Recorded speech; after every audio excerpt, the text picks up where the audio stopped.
KBOB 89.9 FM, Black on Black Community Radio. Two Dawgs Sports Show, we back, baby. Drone and Yo, you ready to go? Then let's start the show. Two Dawgs are back with a brand new season. Yeah, you know the reason. Sports talk, flavor, got that extra season. Drone and Yo, stay on the go. Looking for sports and stats, then this is show. Two Dawgs, they got the breakdown. Yeah, we throw that in T-Town. Look no further, Dan. You have just found the #1 sports talk show. Savage picks from Yo, big dog picks from Drone. Wanna welcome y'all back home. Gonna forget the latest news. Yeah, them dudes. Let's be them boys. We say the noise. We giveaways. Highlights for the game today. Let's start the show.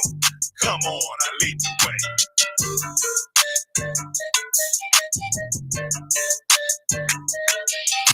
Welcome to the Two Dawgs Sports Talk Show. You on here with Drone and Yo. What's going on, Yo? Man, I had to turn the AC on today, bro. I had to turn the AC on today in the car, bro. I mean, it said 87 on my thermostat in my car. Bro, I had to turn the AC on, bro. This is ridiculous. Like 3 days ago, it was cool and nice. Now it's just straight up hot, bro. And then it was supposed to rain last night. We didn't get a drop. It didn't rain? No. See, man, I went and put the granite poison down. They said it was going to rain. I put it. I'm glad I watered my grass a good bit after I put it down, because it probably wouldn't even went in. No, because it didn't rain at all, bro. They said that the cat was so strong that as soon as it hit over us, it pretty much dissipated. So we didn't even get no rain, bro. So now it's just hot. Now they talking about Friday. It's supposed to be Thursday. It's supposed to be 85.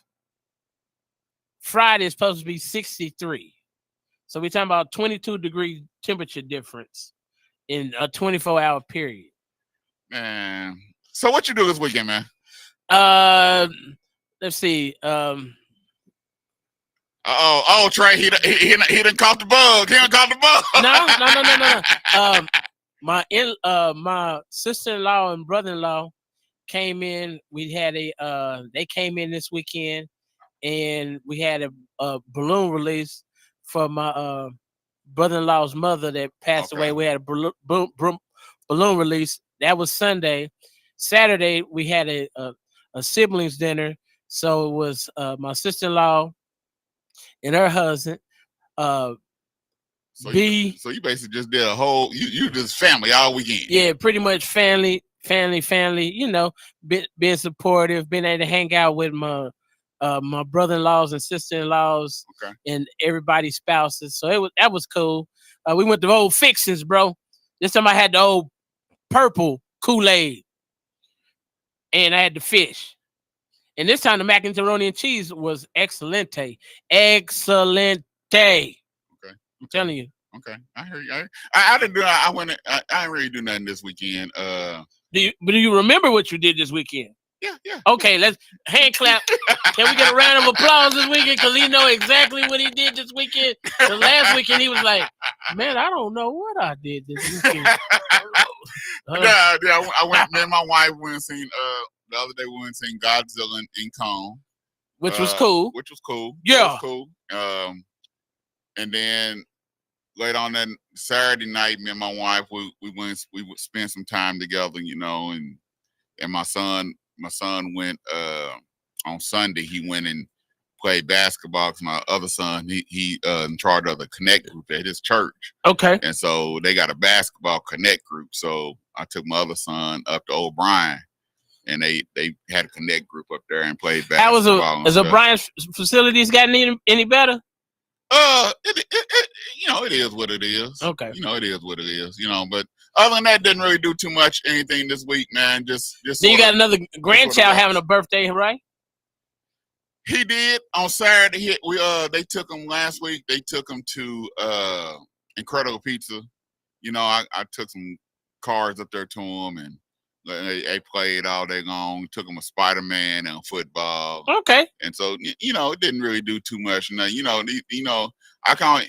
I love my grandchildren. I spoil them like wildfire, but I'm trying to ease back a little bit because I know we supposed to be going to Florida one day this year, and I know I'm gonna spoil them rotten when I go down there. So I'm trying to ease back now. Oh, so you're trying to really you're trying to actually keep your money in your pocket for right now, because when you go down to Florida, your pocketbook gonna be wide open. Yeah. I feel you. Ain't gonna go get pop and won't pop to hell, because I know the parents ain't gonna do too much. So and my oldest the girls already know. Yo, what the deal is? Yeah, they gonna come to me. My oldest granddaughter, she already knows if she hang around her Mimi, which is a grand, hang around her Mimi get her whatever she wants. She'll go into the store and she'll come out with food. Like, where's the food for everybody else? Well, they wasn't with me, Yeah. Oldest one is the one that had my wife when she was little, had me pay $40 for a dress that she only wore one time. So had to go. Hey, bro, we have a good show for y'all today. Yeah. We have Coach Sherman Smith. He was a former NFL running back coach for the Seattle Seahawks, the Tennessee Titans, and also the Washington Commanders. They was Redskins then. He's going to be on the show. Also, man, I met him at the fatherhood conference that I went to. I said, I want to get you on the show. He said, sure. And so we booked it. And so he's going to be on. As soon as we come back after this quick break, we're going to bring Coach Smith on. Hey, and we finna go into some details about drafts and his history about playing football, the draft day, what it's like, his experience with the Seattle Seahawks, the Tennessee Titans. So we finna go into some in-depth stuff when we get back. Make sure y'all come back on the $2 Sports Talk Show. What? Hey, Trey, you know this one gonna be crazy. That go through the roof. Yeah, ain't no limits. Know the grain, so divine, we on business. Told the line, blow your mind, we on Guinness. Did the crime, not the time, like a witness. You beginnings, ain't no limits. Know the grind, so divine, we on business. Told the line, blow your mind, we on Guinness. Did the crime, not the time, like a witness. Like a Guinness. We got favor all around, now you see the team. Swore up when they get to cutting, they gon' flee the scene. Had to thank the Lord for the suffering, then he intervened. I done been down bad, sketching for any means. I done been out bad, sketching with the outcast, trying to smell the roses when it's bombs over Baghdad. Jesus told me back that this ain't about no ass cat. I was just a juvie when he schooled me how to bounce back. I was thinking rubies, then he used me, still finessing with a tool. Got depression, was my best friend, popping necks and feeling woozy. Got some breasts and I go through it. I made mess, I think I blew it. Then you blessed me through the ruins.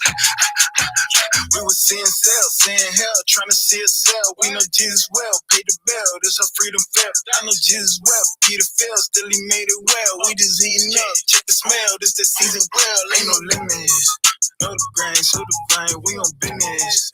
Told the line, blow your mind, we on Guinness. Did the crime, not the time, like a witness. New beginnings, ain't no limits. Know the grind, so divine, we on business. Told the line, blow your mind.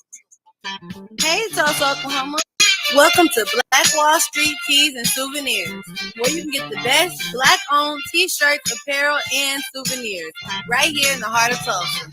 For more information, please call 918-523-0608 or shop online with us at bwstshirts.com. And we hope to see you soon.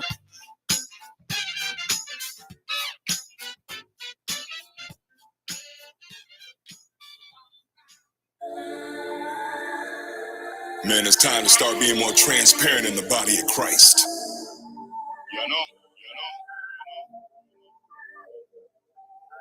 Take the mask off. Take the mask off.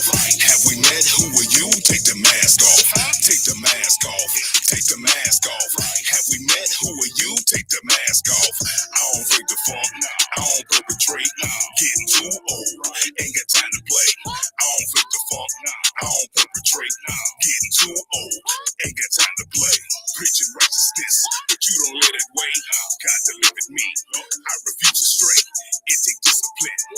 to obey.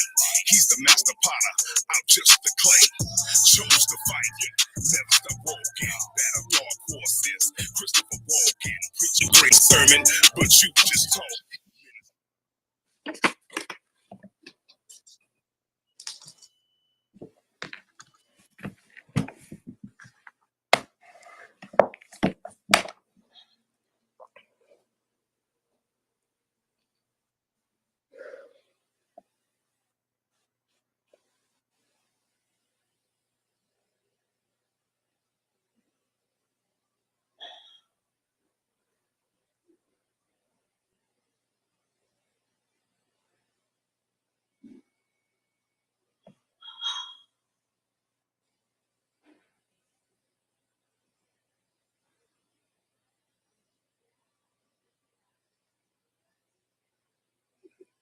I can't hear you.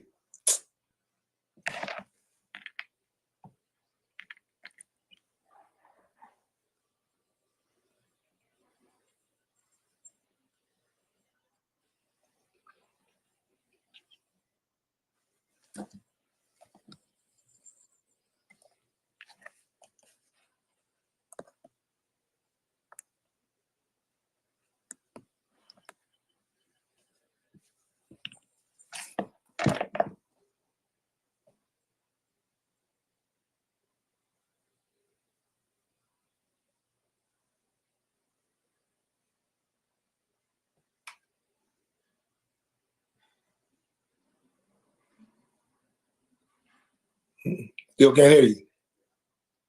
No.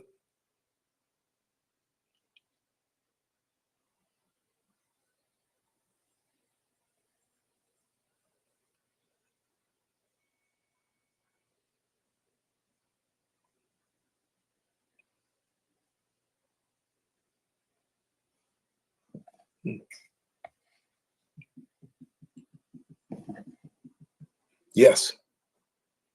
All the way up.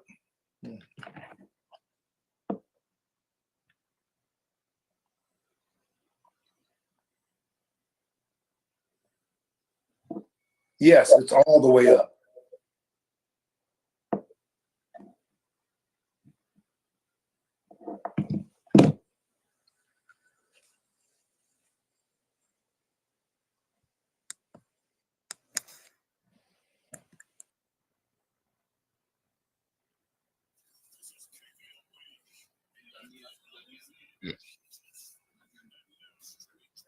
Live from the Eden Media Studio. 24/7 live. At KBOB899.com. Hi, my name is Jeremiah Watts, the Community Development Director for Supporters of Families with Sickle Cell Disease. And my name is Lindsay Corbett, Community Health Worker Director of Supporters of Families with Sickle Cell Disease in Tulsa, Oklahoma. Like you, we are weary of this pandemic. Unfortunately, people of color are disproportionately affected by this virus. The COVID-19 vaccine has been shown effective, not in keeping us from getting the virus, but from hospitalizations and death. So let me ask you, will you roll up your sleeve and get the vaccine? It's the best shot we've got at fighting this virus. Do it for your life, your family, and your community. To find out more information about the COVID-19 and how it's impacting Oklahomans like you and me, and to find out vaccination sites, go to vaxok.org. That is vax, VAX, OK.org.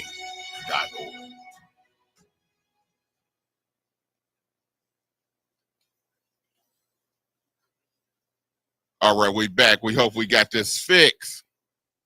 Ha! All right, can you hear me now, Coach? No, I'm messing with you, Jeremiah. I got you, man. Okay, can you hear me now? Yeah, I was just messing with you, man. Okay. I got you. Hey, are we doing that, Coach? Can we do it? All right. We're ready, Coach. All right, here we go. Thank you. Had to get everything fixed so we can get this done. Yeah. How's it going today, Coach? Not bad, man. Can't complain. That's the way I said. Every time someone say how you doing, I say I'm alive, so I'm doing good. Yeah, man. No doubt about it. All right, Coach. Let's go ahead and get started. let's introduce yourself to our audience and the listening audience. Well, my name is Sherman Smith, and like Jeremiah said in the intro a little bit, I had the privilege of coaching 32 years, 22 years in the NFL, 5 years in college, 5 years in high school. I'm married, going on 47 years with my bride, Sharon. We have 3 kids and 8 grandkids. And right now, man, I'm just excited to be an ambassador for Christ, going around and just encouraging the kingdom of God, that, man, hey, let's be what we're supposed to be. And fathers, let's be what we're supposed to be. And just talking about the experiences that I've had in the league and the difference that they've made in my life and in the life of others. Okay, all right. Hey, it's right up my alley here. It's right up my alley. Something I always wanted to do. As you know, we play gospel, hip hop gospel on our show. Something that's different that you really don't see too many talk shows do. But that's something that I made a point that to do. Let's start a little bit about your history. You from Miami, Ohio. Midwest boy. When did you start knowing that you started to like football? Did you start in grade school, middle school? When did you start knowing that football is something that you wanted to do or that you like playing? Miami of Ohio is where I went to college. Miami University in Oxford, Ohio, but I'm from Youngstown, Ohio. Okay. Oh, and Youngstown. So from the Yo. I'm from the Yo. So you from Stoopstem area. Right, exactly. Okay. Yes, sir. So when did you start liking football? What age was it that you started playing ball? Hey, I'm gonna tell you what. I started playing ball probably about 7 years old. They had a little league, and it just went from there, man.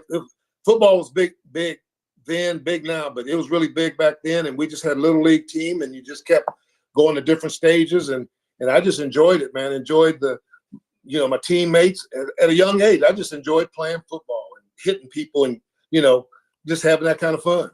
What was it the point of?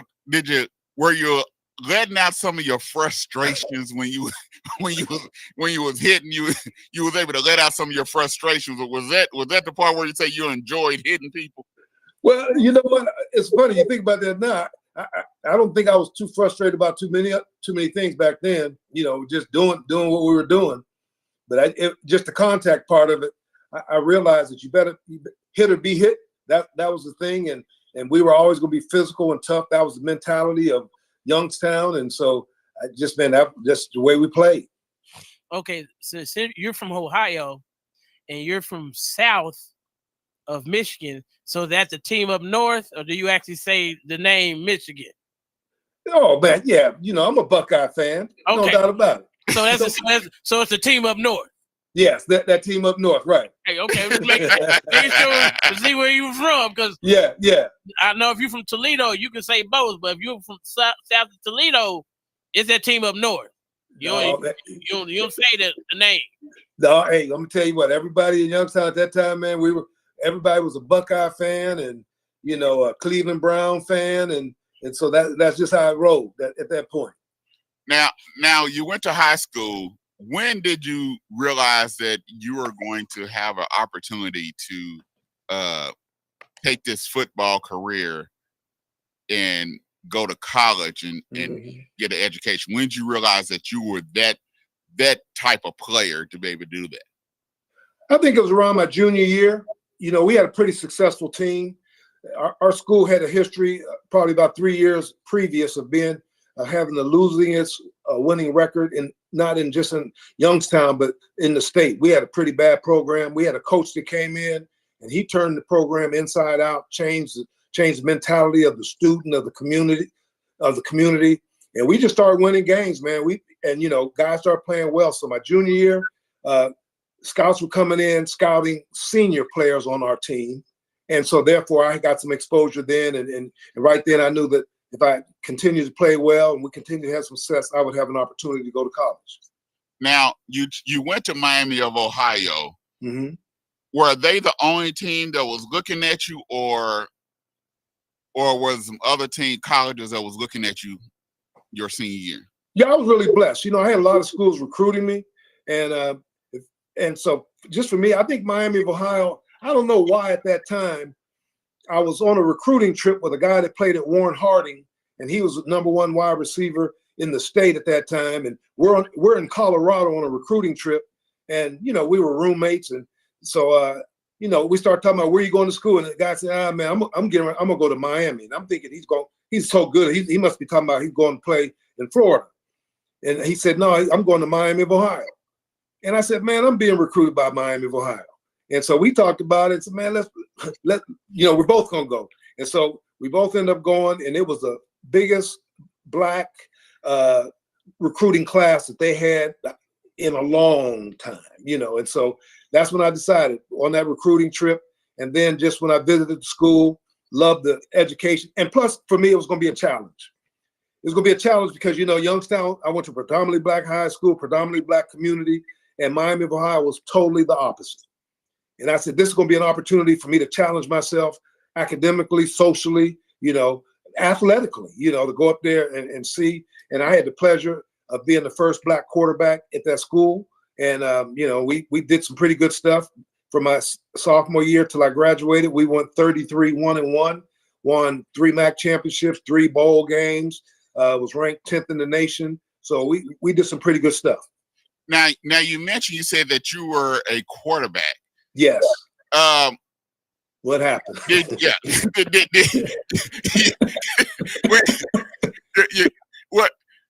So obviously you were pretty good to start. And for the success of a team, when you went to the NFL, when they came looking at you and talking, did they ever discuss you being quarterback in an NFL, or was it immediately for you to play running back or for you to play wide receiver or defense? What was that conversation like? Most of the conversation was that I was going to play wide receiver, and that's when I got drafted. Seahawks drafted me in the 2nd round as a wide receiver, and then moved me to running back at training camp. And I'll be honest, I didn't think I had the passing skills to be a quarterback in the NFL. And at that time, the only team that talked to me about drafting me as a quarterback was the Chicago Bears. And so they talked to me about drafting me as a quarterback. But the other teams were more as being a wide receiver. And I remember the Oakland Raiders, when Al Davis came to visit, he said he was going to draft me as a safety. So, so I was fortunate that I had some athletic ability but running back is really, I'm glad I ended up there and had some success at that position. Okay. So you playing running back in the NFL. When did you accept Christ as as the lifestyle and as your personal savior? Was it before you went to NFL, after, or in college? When was that process? Well, I was I was in the process of really having a desire to know Christ, my whole life. But it was my senior year in college. I'm walking back to my dorm one night, and I'm just, I knew having a desire to seek God, and I look up to the stars one night, and I just said, God, I need somebody to show me, because I'm a visual learner, and everybody was talking to me about being a Christian. They could talk it but not live it. They would tell me one thing, live another way. They were doing the same things I was doing, and I said, hey, the only difference between you and I is you go to church and I don't. You go to Bible studies and I don't. But I really wanted to know God. So to answer your question, really, it was my rookie year in the NFL. God brought a guy into my life by the name of Ken Hutcherson, who lived the life before me. He was an example, and God told me when he walked in, right after they told me I was going to be a running back, I was sitting in the dining hall, and I was really thinking about, man, I don't know if a running back. I hadn't played running back since Little League football, so I'm watching all these big guys walk in, and at that time I'm hoping they're all offensive linemen.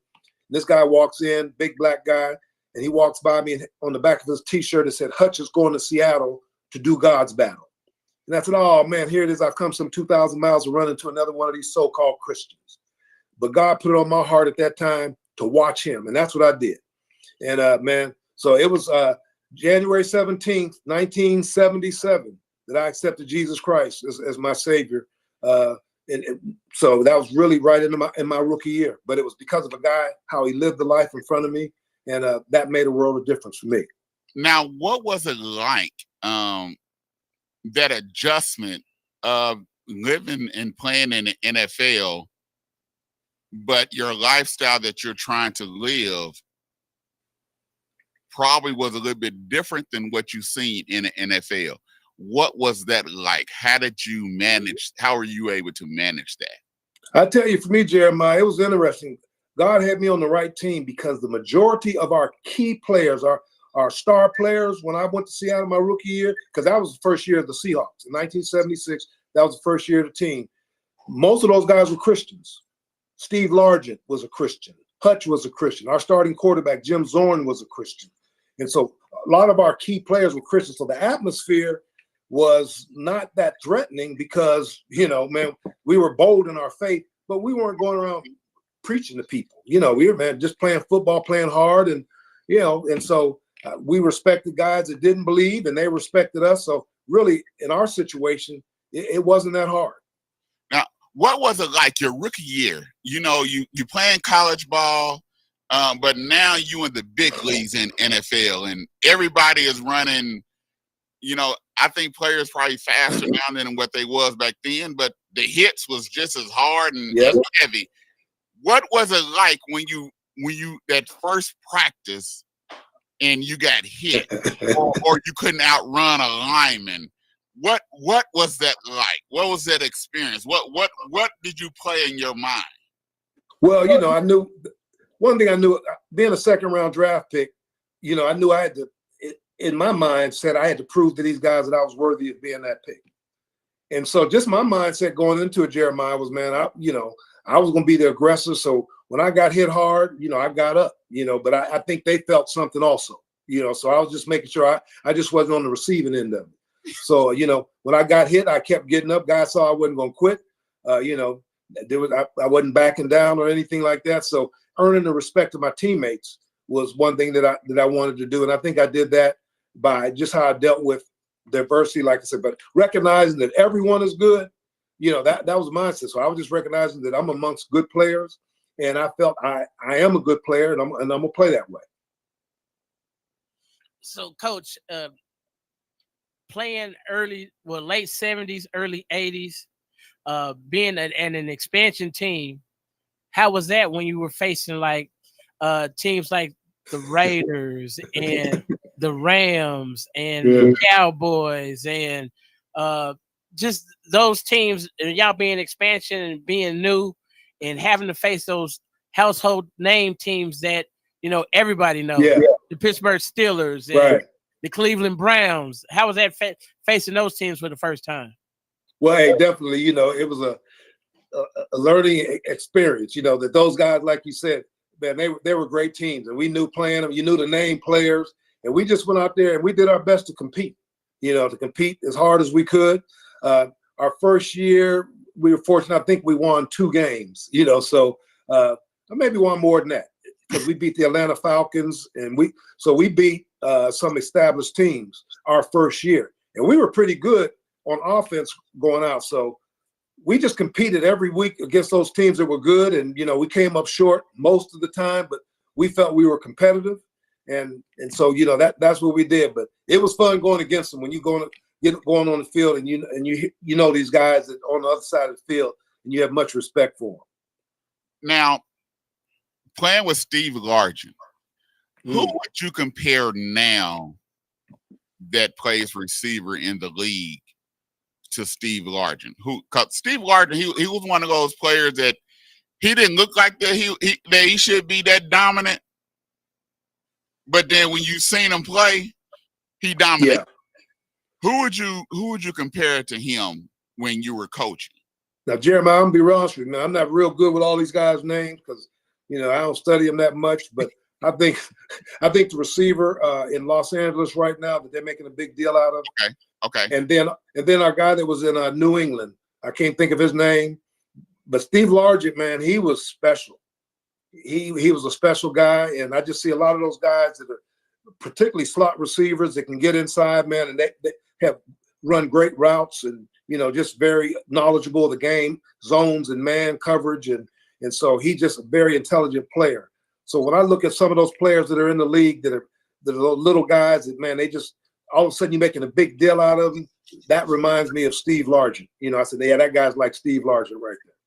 Now, next week you have the NFL draft, and you say you was drafted in the second round. Mm-hmm. You had a lot of rounds back then. Oh, 17. What was it? So basically getting drafted in the second round Like back first then round. was like getting drafted in the first round or so compared to that. Do you remember where you were and what you were doing? Yeah. For me, at that point, I was getting ready. I was student teaching, and so I was student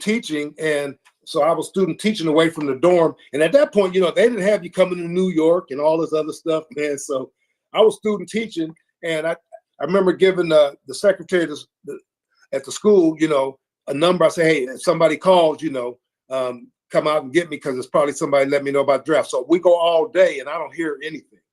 So I get back to campus, and then that's when I'm in my dorm, and the guy that was representing me, he calls me up, and he says, hey, Seattle Seahawks just drafted you with the 44th pick in the draft, and you know, so you're going to Seattle. And I'm gonna tell you the truth. I thought when they said Seattle, Washington, I wasn't thinking Pacific Northwest. You know, yeah, you're going to Seattle, Washington. Ah, man, what part of Washington is? I didn't know there was a Seattle in Washington. So, that's the truth, man. Because all you knew about was Washington, D.C., so that's you thought that was Washington. That's right. Yeah. That's it. But that's what I was doing. So I was basically on campus, got a phone call from my agent, and then I got a call from the Seahawks to let me know. And that's how it happened. So how long was it before they had you come out? It was probably about a month later, because we had came out and had a little mini camp, and they had all the draft picks in, and being an expansion team, we had a lot of other guys that came in also. So, you know, you got a chance to go out there. And that's why I think at the time when they decided to move me to running back, because the guy right after they drafted two receivers, they drafted me at 44 and they drafted another guy at 45 from Georgia Tech. And but my credentials in college was, man, I rushed for almost 1,000 yards. I was a running quarterback. Okay. And so when they moved me to running back, they said, hey, you know what? We got wide receivers. You'll be a big target coming out the backfield. You know, let's see how it works. And it worked out. It worked out well for me.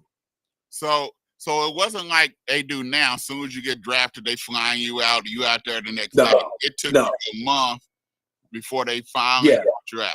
Yeah, they said, hey, they called me and said, hey, we got a mini camp, and they gave the date of it. We'll get a hold of you, you know, get flight arrangements to get you out there. So no one was flying you out there, making a big deal out of it. It was low key, really. So when you finally stepped on the field that first time, what went through your mind? Well, first of all, you know, playing in the NFL was never a childhood dream of mine. I never, growing up, like I said, started playing football 7 years old. I never said, man, one day I want to play in the NFL. And so for me, it was not a dream come true. It was an unexpected reality. You know, one that I said, man, I never dreamed of doing this. But, man, I was excited to be there. It was just, like I said, just unexpected.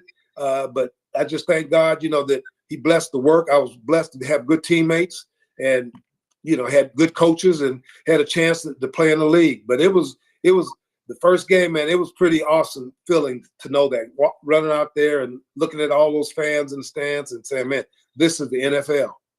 Now, was the crowd in Seattle just as crazy and wild? Yes. Being as a, so yes, what absolutely. was it like to run, you know, because you hear the story now about when they really get loud, it's like an earthquake.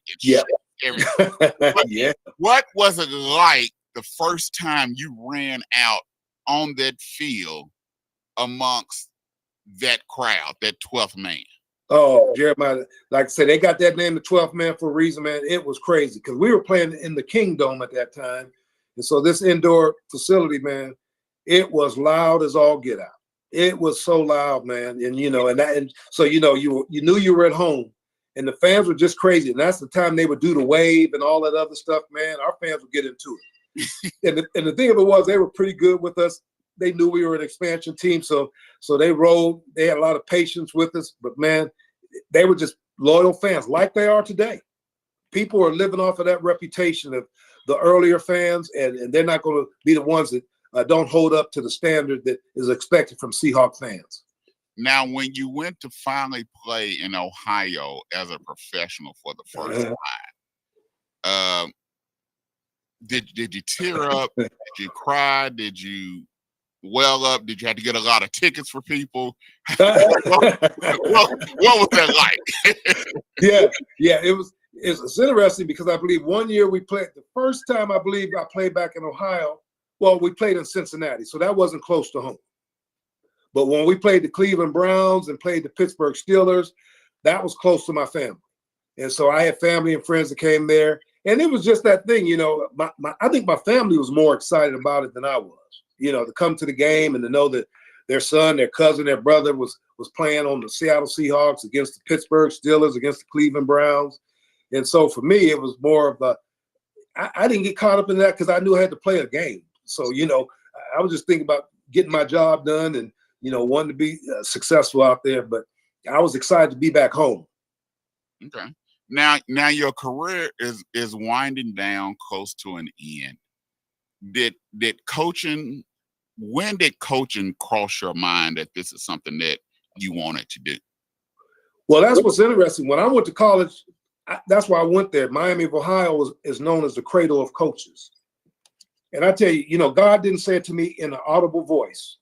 But when I was going into my senior year, our high school coach was standing in the front of the class, teaching the health class. And man, it was like a light bulb came on and something that said, man, that's what I want to do, man. I want to be a coach. I want to be a coach like Coach Knox. And I want to make a difference in the lives of players and students like he's made a difference in my life. So when I left to go to college, my idea was I was going to go there. I was going to major in PE, come back and be a health teacher, PE teacher, and coach high school football. So that was it for me. So that's why the NFL, playing in the NFL was, God had a bigger plan for me, coaching in the NFL. I tell you what, after I got through playing, I got a high school job. I was excited. When my career was over with, I didn't sit around try to figure out what I was going to do. Immediately, I went and put in an application at Lake Washington School District. I wanted to teach.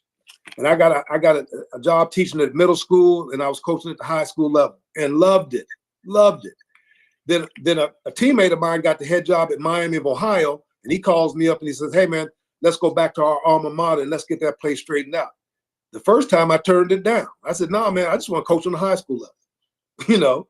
And then after much thought and prayer, you know, I said, you know. So we go back because my wife is a graduate of Miami of Ohio. It got us closer to home. So that's why, yeah, let's go back to home. Then I turned down the opportunity to go to University of Illinois at first because, okay, I'll stay at my alma mater. Then when I got a chance to go to the NFL, I turned it down at first. You know, I just coach on the college level. So God was really directing my path, you know. So I know there was no accident for me to be where I was at. Now, Miami, Ohio was running back coach, but then when you went to Illinois, you was a tight end coach. Yeah. What was it like? Did you start scratching your head like, okay, tight end? I didn't play tight end. I played running back. What am I going to teach these tight ends? You said that right. When you said, hey, when Lou Tepper called me up and called me in for an interview, that also was an answer to prayer because I had prayed. I wanted the coach for a Christian coach, a guy that was unashamed, a Dabo Sweeney type guy. Now Dabo, I didn't know about him at that time, but that's how he was. And so he calls me up and calls me in on an interview, and you know, offered me a job and say, you know, coach tight ends. And he knew that I hadn't coached tight ends before. He said, but you can learn the position, learn the technique. And so that's what I had to do. And I only did that for 1 year. And then they moved me to running backs. And so, but for that 1 year, I coached tight ends and loved it. It was fun coaching those guys. So was it almost like you had to go to school all over again because you was learning a whole new position and what different movements, the different blocking schemes, the different cuts. So it was like a whole new learning process. Yes, it was. And I was fortunate. The guys that I worked with at University of Illinois, the offensive line coach, his name was Mike Dill. He did a great job. I remember walking out on the field and I said, Mike, you know, I need some help with this stuff, you know, with the blocking and all that other stuff. And he said, I got you. You know, I got you. So he started working with me one-on-one, you know, taking zone, how to take back shoulder to the far number and all that other stuff. He was even give me the footwork and stuff. And so I was a quick learner, and I had some pretty good players. I had a guy that was drafted in the second round, a guy, Ken Dilger. he played in the league, I think 13 years. So it helped that I had a good player that I was coaching. Now, you move there and then you end up in the NFL with the Houston Oilers. Mm-hmm. And then they end up being turning into the Tennessee Titans because you coached both groups, the Houston Oilers, then Tennessee. Right. What was it? What was it? Our producer he stayed in Houston, so he did a thumbs down. What was it like coaching Eddie George? I tell you what, man. I got in trouble after Super Bowl 48 when people said, I know that Marshawn Lynch is the best player you ever coached. And I said, no, Eddie George is the best player I ever coached. And then I said, I backed off of that. I said, both of them were great players. I don't want to put one guy down to build another guy up. But Eddie George was the guy that I would tell all of my young players, follow his example. Just do what he does and you'll be okay. Eddie George was the guy that took it serious. He wanted to be a great player. He's the first guy on the practice field, worked harder than anyone else on that team, hated making mistakes, and didn't make a lot of mistakes. So, and my first introduction to him, Jeremiah, was when I was coaching at University of Illinois. So we're playing Ohio State, Eddie's rookie year. And the linebacker coach on our team comes down and gets me. He said, sure, come down, I want to show you something. And so I walked down there and he said, how would you like to coach a guy like that one day? And he points to Eddie George. And so I said, man, yeah, And so that's the first time I saw Eddie was that year, his rookie year at Ohio State. And I teased Eddie because he had 2 fumbles on the goal line that cost them the game. And I teased them that he was our most valuable player. and so when we drafted him, I had fun with him about that, but I just love the guy. I mean, we're in contact now. He's the head coach at Tennessee State University, and we're in contact now, and just so much respect for the guy, the type of man that he is, father that he is. I knew I could always count on the guy to do things right, and he led by example. So he was a great guy. Now, because you were that's the hype of the Steve McNair and Yes. the Baltimore Ravens and the Tennessee Titans rivalry, and you watch the highlights and you hear about the conflict between Eddie George and Ray Lewis. Was it as intense as you see and as you hear him talking about? Was it that type of when you geared up to play the Ravens and Ray Lewis? What was that week like? You just knew this, man. Whenever we played the Ravens, you knew you better put on your big boy pants because we knew what they were going to bring defensively. And the year that they won the Super Bowl, when they knocked us out and beat us at home, when we prepared that week, we said we knew whoever wins this game is going to win the Super Bowl. We knew the best 2 teams in the NFL were playing that day. But when you played against Ray Lewis and that group, man, you had to be ready. And so with Eddie, he just matched the intensity. He had that intensity. He understood what everybody was going to try to stop him because that was the goal. If you can stop Eddie, if you stop Eddie, you can stop our offense. So we knew, man, we had to get Eddie going. And so Eddie always accepted the challenge, and Ray Lewis always was the guy that was going to be there. And he's going to make great plays. And so 2 great players going against each other. That's what it was.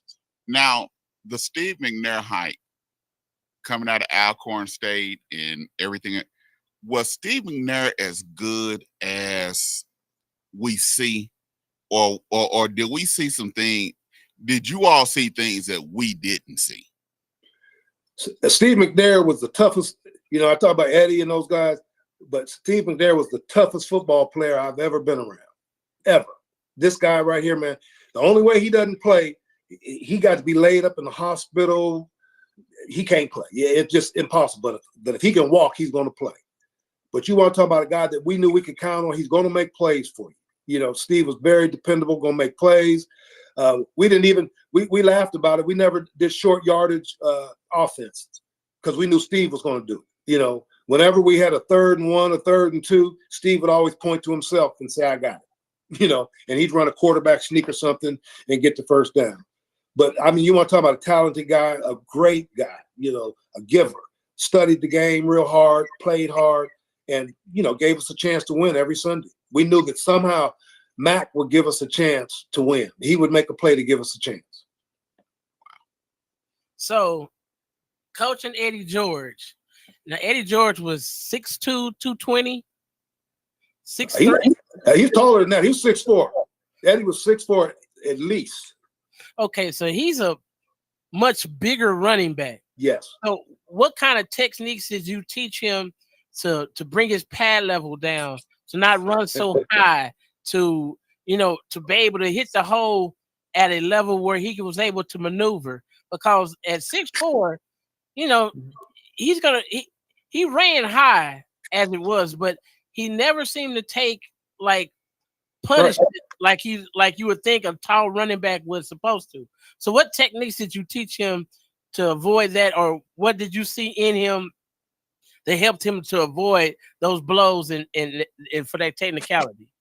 Well, the thing that fortunate for him, but he had it, is I played running back and I was 6'3.5", so I was considered a tall running back also. Yes, you were. So the thing that I knew, it's when you ask a guy, hey man, you're 6'4", you need to run low on the hole. Well, that's not natural. You don't run that way, Right. But the thing you have to do is you have to know when to lower your shoulders. You have to know that, you got to feel it. So there's some shots of Eddie run up there, man, he's stand up because he's trying to see where he's going. But he's got to have a sense to feel when it's time he needs to lower his shoulders. And so he just had that feel of when to do it. It wasn't much that you had to teach him, because all you got to do is get tattooed in the chest one time, and I'm pretty sure you won't forget that. So and it may have happened to him a few times, but most of the time, he just ran tall because that's the way he had to run, because he's 6'4". Now you go from there and you go to the Washington Redskins, which is I don't know why you went there. That was the terrible. Oh man. Okay. Yeah. That was a terrible place to go. You didn't need to be there. Hey, Jeremiah, I got to tell you this now. Don't forget your question. When I told Jeff Fisher I was going to, the reason why I went to the Redskins is because, Jim Zorn, who was, our quarterback in Seattle, he was the head coach. Right. And so he calls me up, and we're good friends. He says, Sherman, I want you to come to Washington with me, man. And I turned it down. But Tony Evans, Jeremiah, Tony Evans called me and said, he was my spiritual mentor. He said, you can turn the job down for every reason except you're comfortable. And that's the reason why I turned it down, because I was comfortable in Seattle. Man, I was going into my 13th year. I was assistant head coach. My wife was good, everybody. So I turned it down. So that's the reason why I went, man, because I turned it down for the wrong reason. And I'm glad I went because I grew spiritually. Okay. But I say all that to say, when I got ready to go, Jeff Fisher told me this. Jeff Fisher, he said, Sherman, I'm going to tell you this. I think you would have a chance if it wasn't for the ownership and the management. He told me that. He told me, man, it's a bad situation. He said, but I understand why you want to go.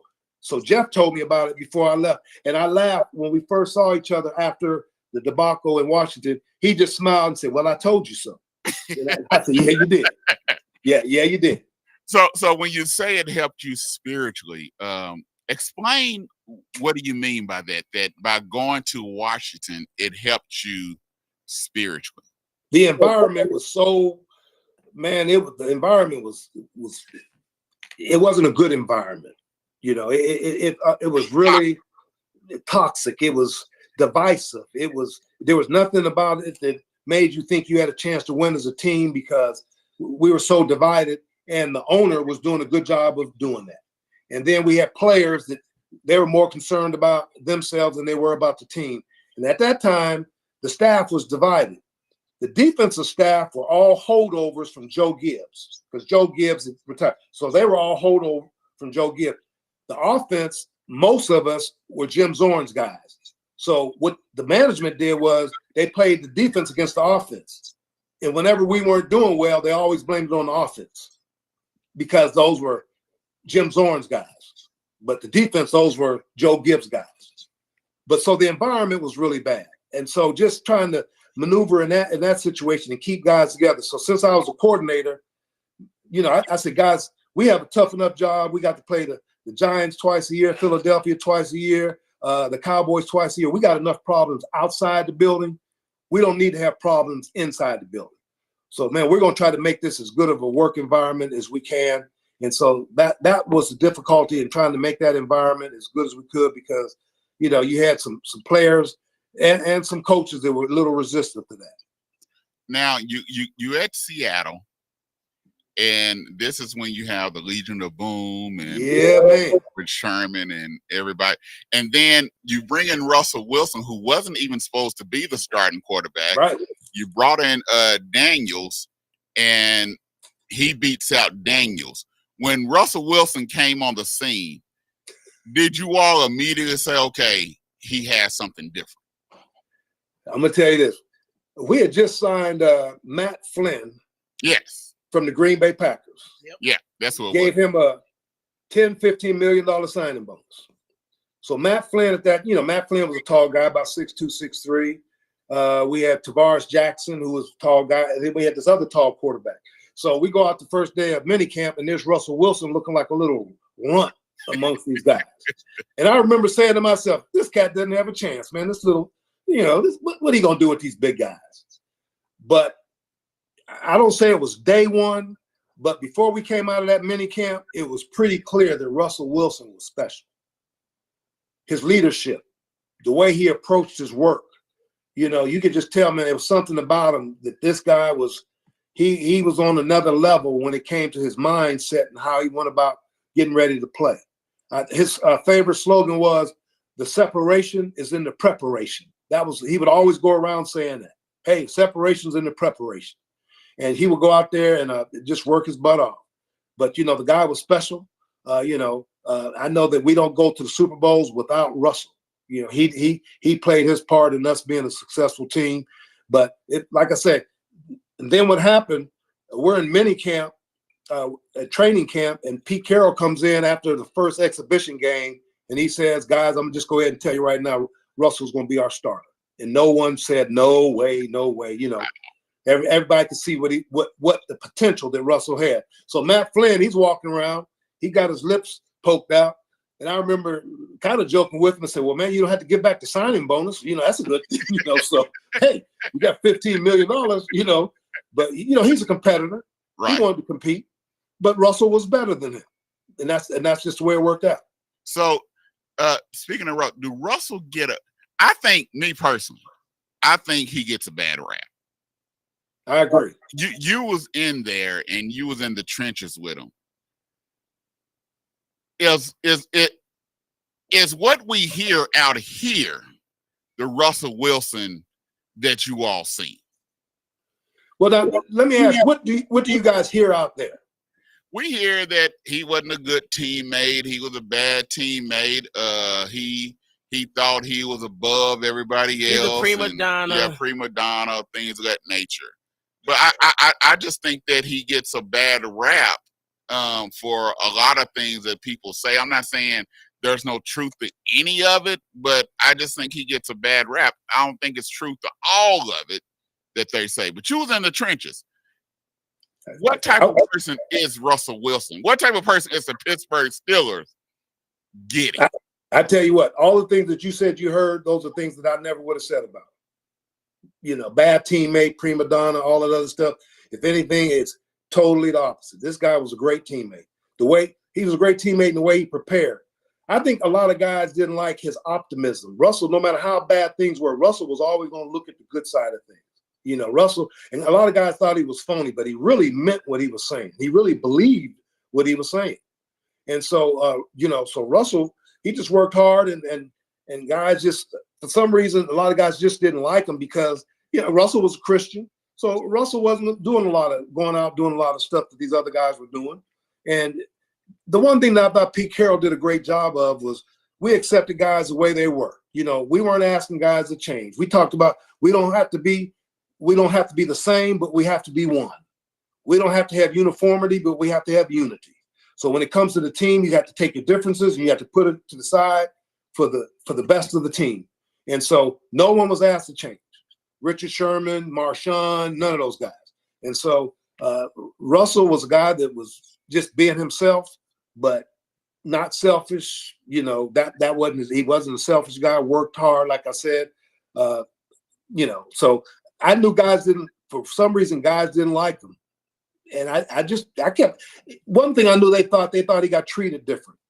I knew this. Pete Carroll treated everyone the same. So what they didn't like was when we were going to a meeting on Monday, and Pete called it Tell the Truth Monday. So after a game, we're going to tell the truth. So Pete would get up there, and let's say we had a defensive lineman that jumped offside 3 times in the game. And Pete would say, hey, man, hey, we got to stop jumping offside. And Pete never, and when I say never, in the 7 years I was with him, never said anything to a guy that you would deem disrespectful, anything where you would feel, man, you offended. I mean, Pete would say it, hey, man, you got to stop jumping offside. They didn't like the fact that Pete didn't call Russell out by name. He would say, hey, man, we got to stop turning the ball over. Well, they wanted him to say, Russell, you got to stop throwing interceptions. Well, Pete didn't call anyone out by name. That happened in our individual team meetings. When Russell got into the individual team meetings, that defensive lineman got in the individual team meeting. Hey, I didn't say things in front of the team that I said to Marshawn Lynch in our team meeting because I wouldn't do that to him. But in the team meeting, if I had to say something, I would address it in a very respectful manner where he didn't feel offended and disrespected. And those guys felt like Russell got away with that, but Pete was treating Russell exactly the same way he treated everyone else. Okay, so once Russell became your starter, how much different does the offense change from what y'all thought y'all were going to run to what y'all had to run because of Russell? The only thing that changed, was that we knew that Russell could make plays with his feet. So, the thing, we knew, man, he get back there in the pocket. He's going to be a hard guy to bring down if coverage, coverage breaks down, something like that. So he could do stuff after the play. So the ad-libbing. Yes. And the other stuff, he was doing that well. And, and he had the gifting, man. The guy could throw, he throws a great deep ball. He could throw on the run and all that stuff. So he just gave an added dimension that you couldn't keep the guy down, and he could scramble around and guys could get open like you see not saying he's a Pat, but that's the kind of stuff he would do. And he would scramble around and make time and guys would get open. So that's how we became different. But the run game stayed the same. We were going to get the ball to Marshawn. We're going to run the ball and Russell's going to do his thing. So what people were saying, let Russ cook, was actually a real thing amongst the coaching staff. Yeah, I wasn't there. So when they were talking about this let Russ cook, I think, if that was let Russ get out there and do all this other stuff, let me say this. I felt Denver was expecting Russell to do something for them that he didn't do for the Seahawks. Russell didn't carry our team. We had the Legion of Boom. We had a defense, man, that we knew we had a chance every Sunday because of those guys. We had a solid run game. And y'all can run the football. And we can run the football. And we had Russell. So Denver, to me, I thought they expected him to come in and just revive everybody. You asked the wrong guy to do that. That's not what he did. He needed a supporting cast around him, like he had in Seattle. Like we had with the Legion of Boom. And hey, man, we're playing in the AFC Championship game against the Green Bay Packers, and Russell throws 4 or 5 interceptions, man, and our defense is still nasty.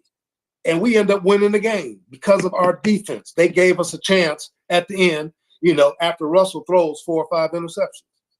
So I think Denver was asking Russell to do stuff that he hadn't done that anyway. And you listen to the $2 Sports Talk Show here on KBOB 89.9 FM. Right. We're talking to Coach Sherman, and right now we're talking about his time at the Seattle Seahawks. Let's talk about the Super Bowl. Let's talk about the Super Bowl against the New England Patriots and what everybody want to know. What was the play called? This is what they want to know about the play. Yeah. The interception play. I was watching New England Dynasty, and Malcolm Butler said what tipped him off about the play was that Russell kept looking over there. And so you hear different things. He said that's what tipped him off, is that Russell kept looking over there, which was out the norm for him, but he kept looking. And so he said he keyed up on that. Other people say that they wanted Russell Wilson to be the hero, so they did not give Marshawn Lynch the ball because they didn't want Marshawn to be the hero and be the one to say, I'm going to Disney. Yeah. And so let us know, what was the real deal about the whole thing? Well, I'm going to give you the real deal. And like I said, I have no reason to lie. One thing I would say to Malcolm Butler, the formation that we were in, I know why Russell was looking over there because that's where everybody was at, so that's why he's looking over there. But there's no truth to that thing. Pete Carroll wants to win, period. I don't think Pete Carroll would have cared who scored the touchdown. He wanted to win. So people saying that he didn't want Marshawn to go to Disneyland, be the most valuable player. We had 45 offensive plays in that game, 45. Marshawn Lynch had 24 carries and 1 reception. So you don't give the guy the ball 25 times and say you don't want him to be MVP. Okay, so that made no sense right there. So I know that wasn't the case at all. That play was called. Everybody knew what the play was going to be, and the reason why Pete threw it in that situation is because he was trying to make sure that we use all 4 downs in the game. And so he said, hey, guys, for us to get 3 more plays, because we ran it on first down and Marshawn gets it to the half-yard line. And he says, hey, we got 1 timeout left and 3 downs. We got to throw it somewhere in order to make sure we get, use 3 downs. He said, we can throw it on second down. It's going to be a touchdown or incompletion. No one's thinking interception. We're not, you don't think that way when you call the play. So, hey, if it's incomplete, the clock stops. We'll run the ball on third down. If he doesn't score, timeout, and we're going to run it on fourth down. So we had a plan. And so it was we'll throw it on second, run it on third and fourth down, after that. And so the plan was Marshawn Lynch, beast mode, was going to get the ball. Oh, yes, absolutely. If that play wouldn't have worked or if it was an incomplete pass. Oh, he was getting the ball. Everybody knew that. We said it. We said, hey, Marshawn, first of all, Marshawn ran it on first down. Right. So he ran on first down. And like I said, I look at it and he'll even tell you, man, I wish I had picked my feet up because he would have scored. So where did the whispers come from that? Because you also heard that Russell Wilson audible to the play. Now that's ridiculous. Russell, yeah, that was absolutely ridiculous. Russell wouldn't have done that. Russell wasn't audible to that play. That didn't happen. I even heard a respectable sports commentator that's on First Take make that comment that he heard that Russell Wilson audible to the play. And I wanted to get somebody to get to him and say, man, that didn't happen. Russell didn't audible. That play, we called a timeout. And everybody knew what the play was. Here's the play. And the personnel group that we were in was not a personnel group that you run the ball against a goal line defense. They were in goal line defense. They had 8 defenders against 6 blockers at the line of scrimmage. You don't run the football in that situation. Marshawn, maybe he could have got it. I don't know, but the play was called. So what was the play supposed to be? Yeah, that's exactly what the play was supposed to be. No question. What I'm saying, what was the play? What was supposed to happen? Oh man. In the play? What was supposed to happen? The ball was supposed to go to Ricardo Lockett. He was going to run a slant route. Here's what happened. One of our middle receiver, what he was supposed to do is he was supposed to get off and he was supposed to push up on the defensive back and screen wall off Malcolm Butler. But what happened at the line of scrimmage was that defensive back jammed our wide receiver at the line of scrimmage. He didn't get off. And the thing that Malcolm Butler wasn't supposed to be able to do, he was able to do, and that was make a clean shot underneath to get the ball. We said, if you screen the guy and make him come under your screen or over your screen, he can't get there. But if you don't get off the ball, he can get there. And that's what happened. They jammed that cat up at the line of scrimmage, and Malcolm Butler was able to break straight for the ball. But if our guy just gets off the press coverage, he can't make the play. It's a touchdown. Ricardo Lockett hits his head on the goalpost. Was that a play that you all have ran before? No. And I heard people say we ran that play many times before. No, we haven't. We practiced the play. Malcolm Butler just made a great play. I like what Pete Carroll said when we got back to Seattle the next day. He said it was the right call, just a bad result. And that's what it was. It was a great play by Malcolm Butler, not a terrible call by Pete Carroll, because I understood the strategy of it. If it's incomplete and we run a touchdown on the next play, nobody's saying anything.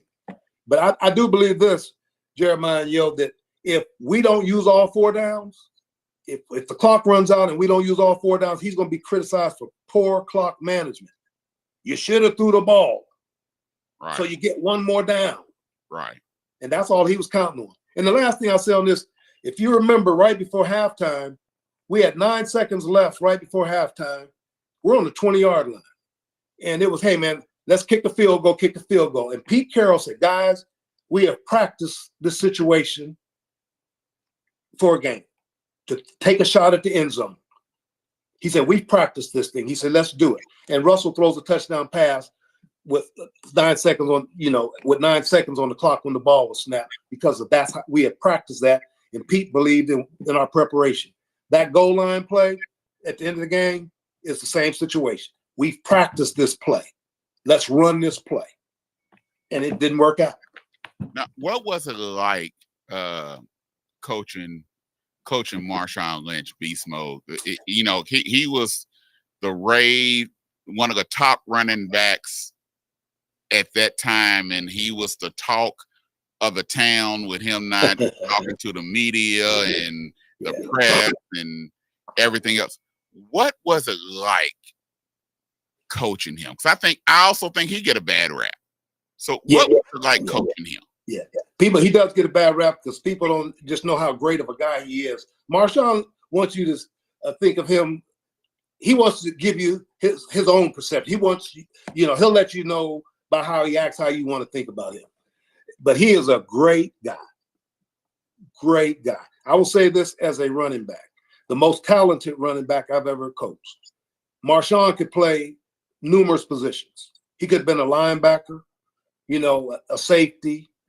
He could have been, I think, a slot receiver because he's just so quick. But running back was definitely his deal. So as a player, I always felt anytime he touched the football, he could score. Anytime. I had players complaining about their playing time, and I told them if it were up to me, Marshawn wouldn't come off the field, period. I'd leave him out there, because that's how good he is. But as a person, as a teammate, man, loyal, worked hard, one of the most respected players on our team. He was a guy that can go, and if there was any problems on the team, Marshawn could get it taken care of. Marshawn would go talk to whatever player or whoever the players involved, and he could bring peace to a situation.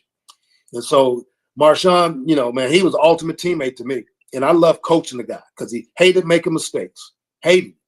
But fortunately, he didn't make a lot of mistakes. He didn't. I remember one time I had to get on him because of his pass protection. He had a hurt shoulder, and he was really soft in pass protection. And so, like I said, I didn't say anything in the team meeting, but when we got in our position meeting, I told him we needed a little more beast mode in your pass protection. But and I'm gonna tell you what, that next week, man, he was sticking his face in there on guys. But man, like I say, he's a beautiful dude, man. He is beautiful. Keeps it interesting. He's gonna be himself. Yeah. And I'll say this, I watched him do an interview his first year in Seattle, and the guy was kind of getting on Marshawn's case, talking about the mistakes he had made when he was in Buffalo. And I want to say this, and I'm gonna get back to this. Also, Marshawn Lynch is one of the smartest guys I've ever been around.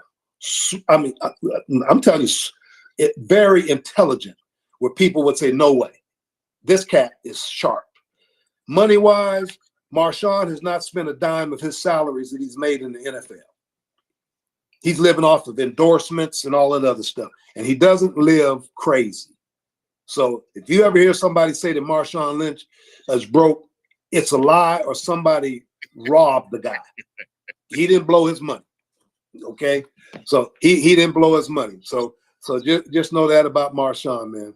But like I said, just a beautiful guy. So is it true he really had a Skittles craving before the game? Is that true? All I know is this: that there were Skittles on the sideline. You know, he had Skittles, man. He come off the field, man. They were giving him some Skittles. So that was so because he got an endorsement off of that. Oh yeah, yes sir. Marshawn was smart, man. That's what I said. Marshawn was intelligent. He made money off of that deal. He came off the field, man. They were giving him Skittles. Yeah, I said y'all saw Skittles on the sideline. Oh, yes. Wow. Oh yeah. They had them. That was no joke. The Skittles were right there for Marshawn.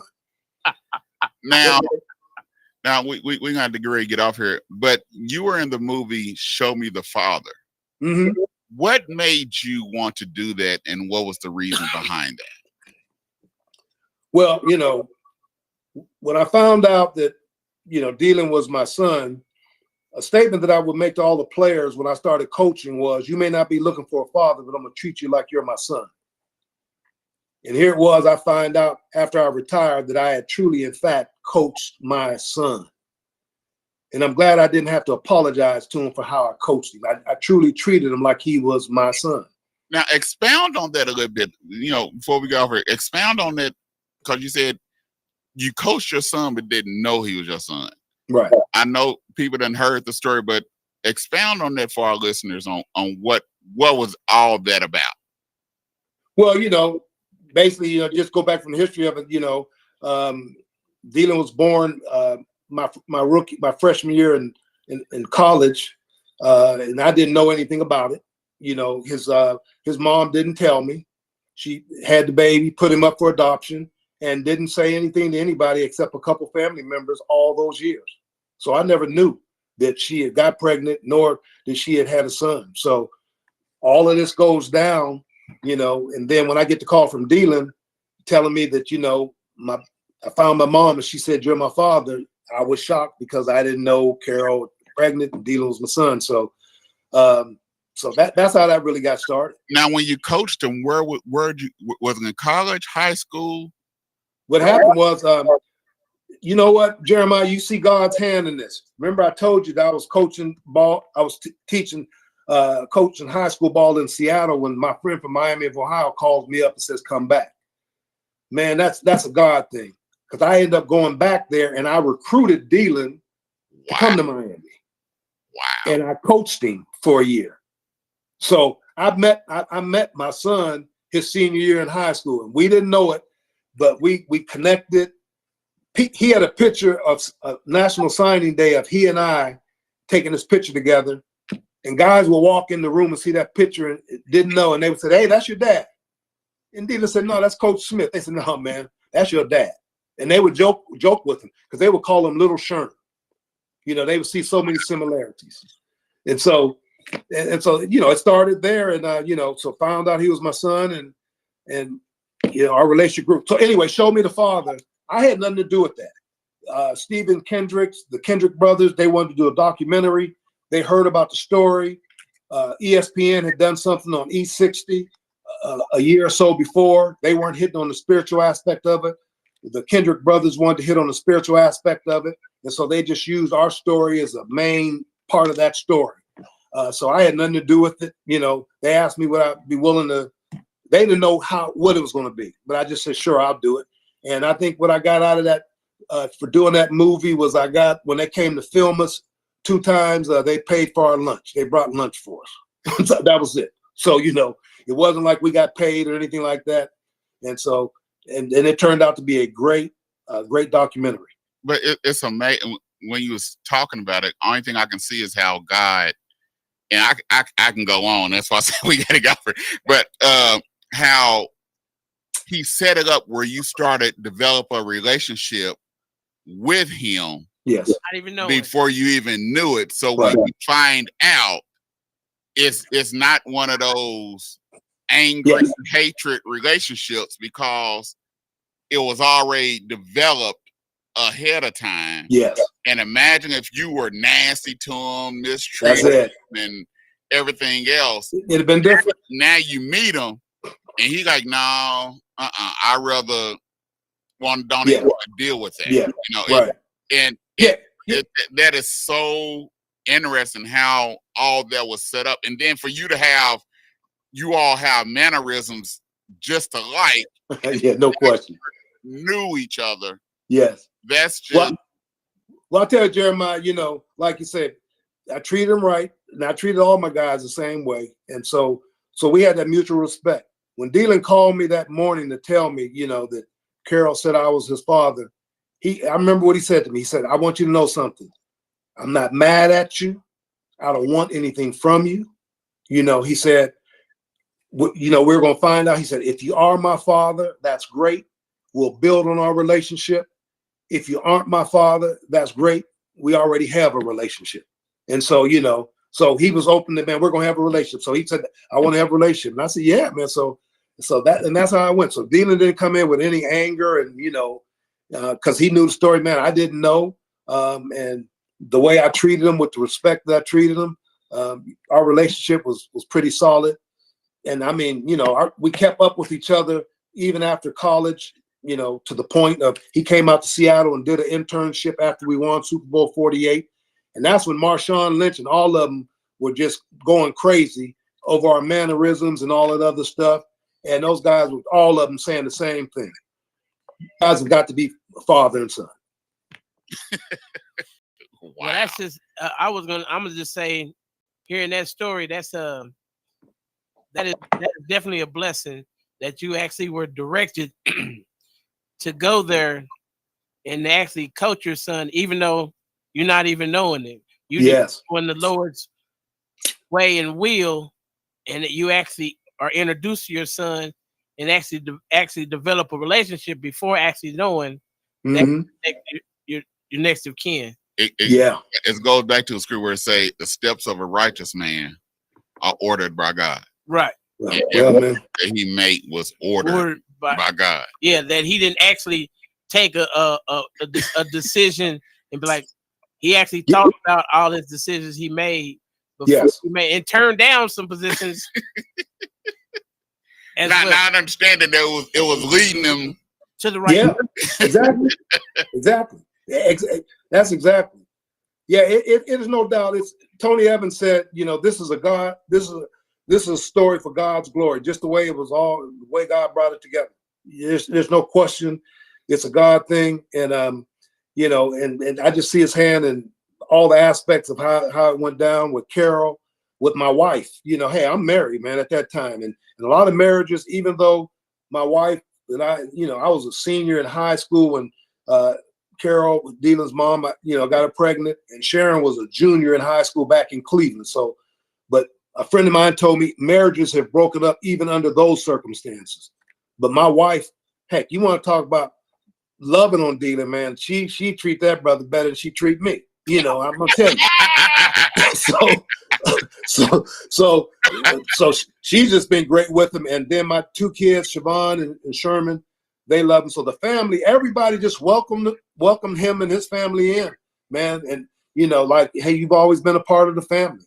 And but that's how it's supposed to be. That's how it's supposed to be. That's right. That's how it should be. Yeah. We had, everyone was in the right place at the right time. Like I said, my wife, she helped me because I was feeling bad. Not that Dylan, I was feeling bad because I knew that Dylan didn't have what I had. Yes. Growing up. My dad was in my life. And I felt I was the reason why he didn't have what I had. So I felt bad about that. I wasn't embarrassed that I had got Carol pregnant. Pride, that wasn't even the issue. I admit, I said, I know I made a lot of mistakes at the age of 16 and 17, So that wasn't the issue, but I was just really upset and disappointed how I impacted his life. And that's one thing Dylan said to me also, guys, on that first conversation. When I said something to him about that, he said, "Oh, you've been in my life." Yeah. He said, "Oh, you've made a difference." So he said, I just want you to know that. And that's what I'm about to say, to say that you wasn't in his life. You wasn't in his life at the beginning, but you were in his life. At the right time. At the right time. He needed you. And then also by the DNA that he got, the mannerisms and the things that he was doing came from you. So it's just amazing. And I really enjoyed talking to you. I was telling my wife, I said, she said, you know, I hope you have. And I told her earlier this. I said, I'm excited about this interview. She said, why are you so excited about this interview? I said, because this is something I always wanted to do. I always wanted to interview somebody of the faith, of the Christian faith, that was an athlete, and I can bring them on and we can talk about how the Christian faith led them in the decisions in the life that they live in sports. Because everybody think that people in sports are just out there doing crazy stuff, acting. Yeah. But this is something that I wanted to do, something I pride myself on. The reason why we play hip hop, gospel, rap, and stuff on the show, because that's who I am. Yeah. And I was excited about this interview because of this. And I want to thank you for coming on the show. When I asked you about it, you said sure. And I really do appreciate you coming on the show. And before you get off here, we always ask our first guest, first time they're on the show, to take 30 seconds to give some encouraging words to our audience. And so this is your opportunity, 30 seconds to a minute. For 30 seconds, huh? Yes, well, sir. I just want to encourage your audience. You know, I know the times we're living in, you know, we have a lot of questions about what's going on, what's going to happen. Got a crazy election coming up. But I know the confidence and the hope that I have is in a God who is in control. You know, he's never out of control, and he's our hope. And I just hope that as we look to God to give us guidance, that we be what we are. If you're a believer in Christ, man, you got to live it. We need people to live it. I know I needed someone to show me, and somebody else is looking for someone to show them. And so the best way we can do it is we can live the life in front of people. I heard a friend of mine say, it's one thing to say you love Jesus. It's another thing to live like it. And so that's what we have to do. Don't talk about it. We need to be about it. So I just want to encourage believers, man. Let's make a difference like God has called us to make. All right. Thank you, Coach. I appreciate it. I will get that shirt to you, that Two Dawg shirt. Just take a picture with me. Yeah, man. Thank you. I will get that shirt to you. And thank you so much for honoring us with your presence on the Two Dawg Sports Talk Show. No, man, I'm humbled that you asked me, you and Yo, man. Thanks for letting me be on the show, man. And anytime, let me know. All right. Appreciate it, Coach. Okay. Yeah. Take care, guys. All right. Bye now. Bye. All right. That was Coach Sherman on the Two Dawg Sports Talk Show. Hey, man, we could have went for another hour. Yeah. Bro. Yeah. I could have went for another hour, especially going to the part of talking about the background about him and Dylan and what was that like, and it could have went and just talking about sports, and we didn't even get into the part, how was it like being able to, you live in a Christian life and you have everybody, how did you talk to them, how did people respond to you, how did you interact with them? You know what, it's so much, man, because he wasn't, especially that Seahawk team, there were some characters. There was some major characters in that one. Yeah. You know, Chandler and Sherman and, you know, the whole Legion of Boom. So the defense was nasty. So then you had Marshawn Lynch, you had Russell Wilson. Yeah. You had, you know, the offense. You had Pete Carroll. You know, he's a known guy. Yeah. A big time known guy. He won a college and a Super Bowl. It had winning records in the NFL, and he coaches a different way. He's a player's coach. Yeah. Yeah. So, you know, so how did he manage the stuff that we didn't hear? You know, he treated everybody the same, but when you got into the huddle, he talked to you different team meetings. Yeah. He talked to you different position meetings. He talked to you different. Then but he didn't want to embarrass you in front of everybody. He wanted you to keep your manhood and your masculinity. You know, stuff that we don't hear about coaches. Yeah, but he kind of gave us like a bird's eye view that was really in the trenches of all of those meetings and all of those decisions, because he let us know, him being an offensive coordinator of that Seahawk team, that was a play called in the huddle by the coach. Yeah. That wasn't a Russell Wilson audible. That play was called by the coach. They had ran that play in practice. So that was, you know, most NFL teams, practice for situations. So this was a situation they had practiced for. It just wasn't executed to the level it was supposed to. Right. So, like he said, I didn't know they was going to try to run. They was going to try to use all 4 downs. I thought they were just going to try to score. I thought it was an audible, and he saw something and tried to make a play that wasn't there.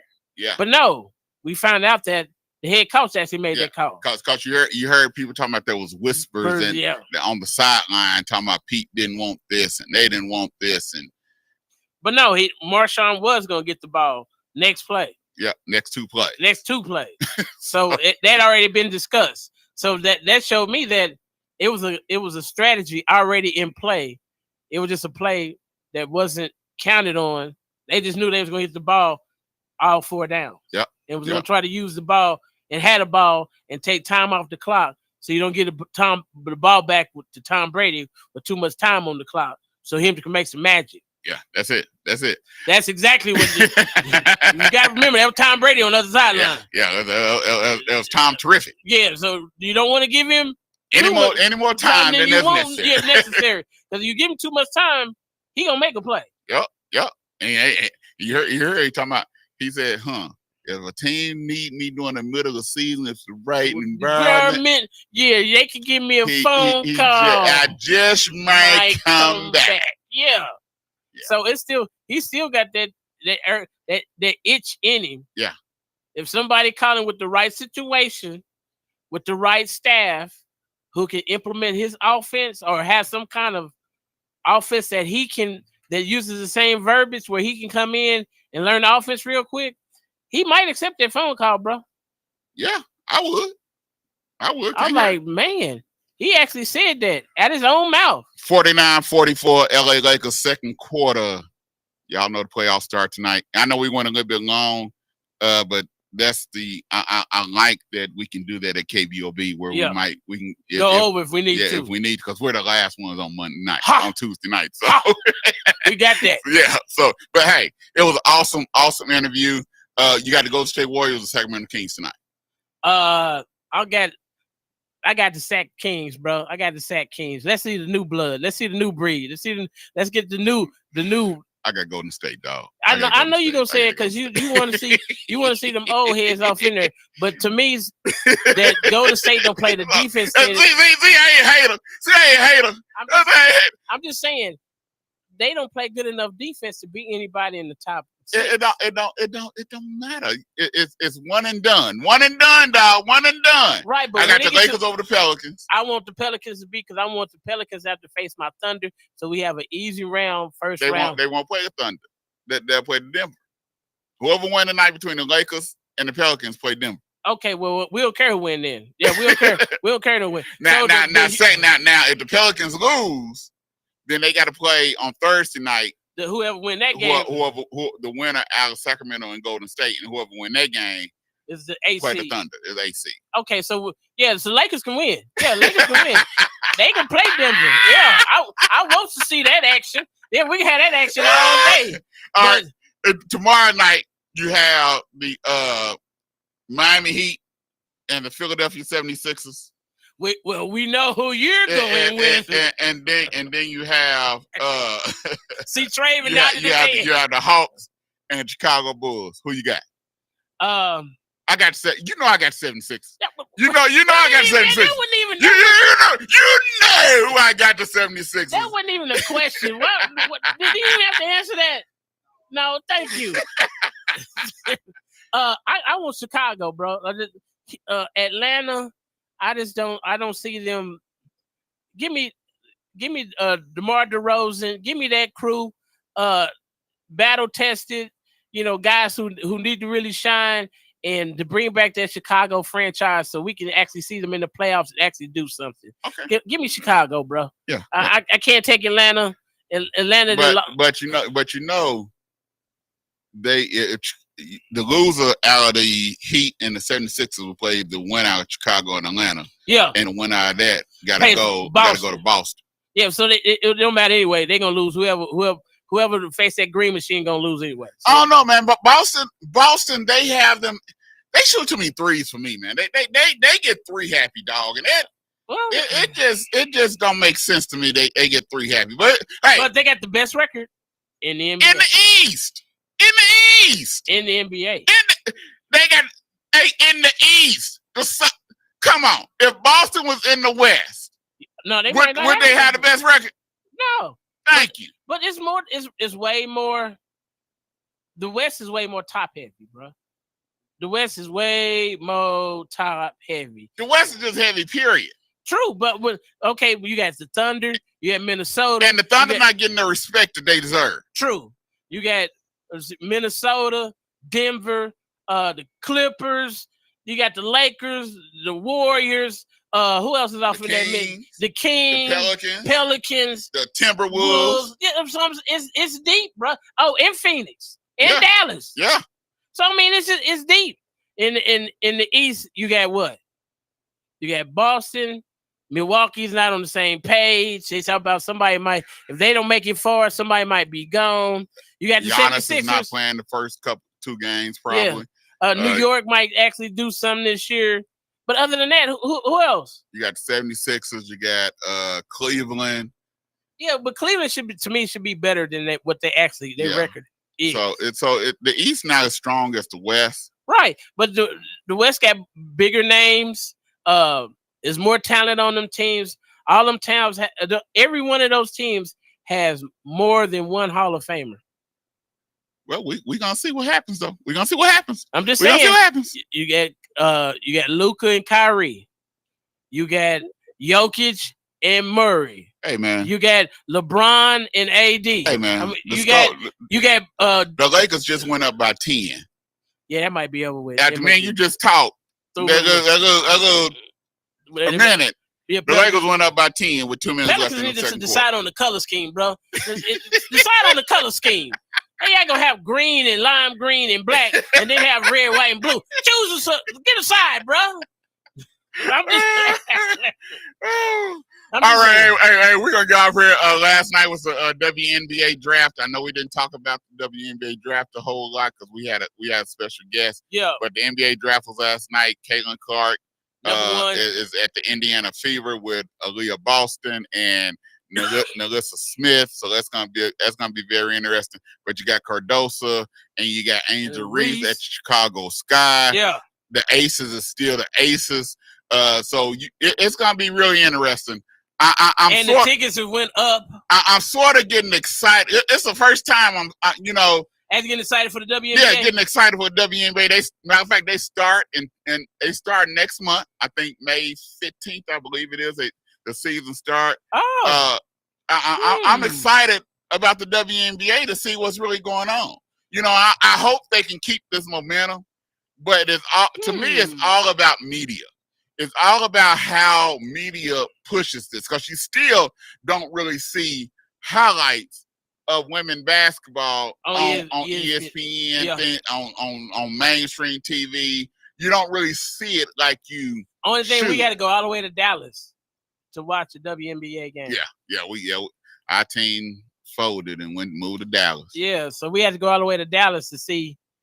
So because I would actually want to go and see the Fever play or see the Chicago Sky play. I want to see them Aces, dog. I want to see them Aces. Yeah, but we gotta go all the way to Dallas. So if we go to Dallas, you might as well make it a weekend and do something else. Yep. You know what I'm saying? But let's get out of here, bro. Yeah, let's get out of here. Hey, thank y'all for listening to $2 Sports Talk Show. Yeah. We'll be back next week. Draft. Your draft is next week. Draft. Two Dogs will be at the NFL draft party at River Spirit next Thursday. So hey, you bark at us, we bark back. To the beat, y'all.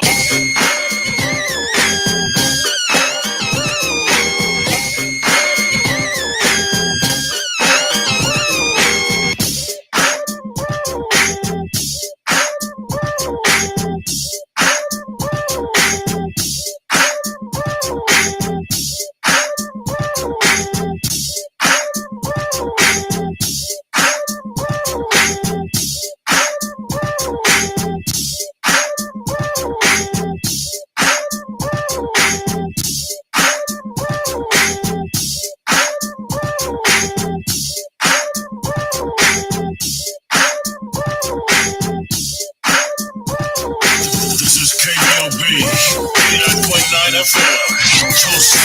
And now streaming 24/7 live from the Eat Radio studio. 24/7 live at KBOB899.com. Pool. And that was a part of the reason I got into football.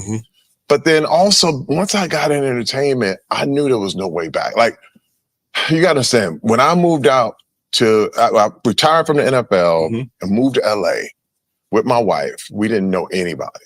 We had to start from scratch. And I had my little severance package from the NFL. Wasn't a lot of money. I didn't make a lot of money. Very little. It's still very little right now. So don't feel bad. It's not like it's not like it's millions right now. Trust me. Oh, damn it! I thought these cats getting paid now. No, I guess not. But I was a journeyman, so I had to start from scratch. Man, my first job in LA was sweeping floors, and there was a point where I thought, and then everybody had counted me out by then. I mean, even there was family members that were like, he had a chance, he blew it. Right.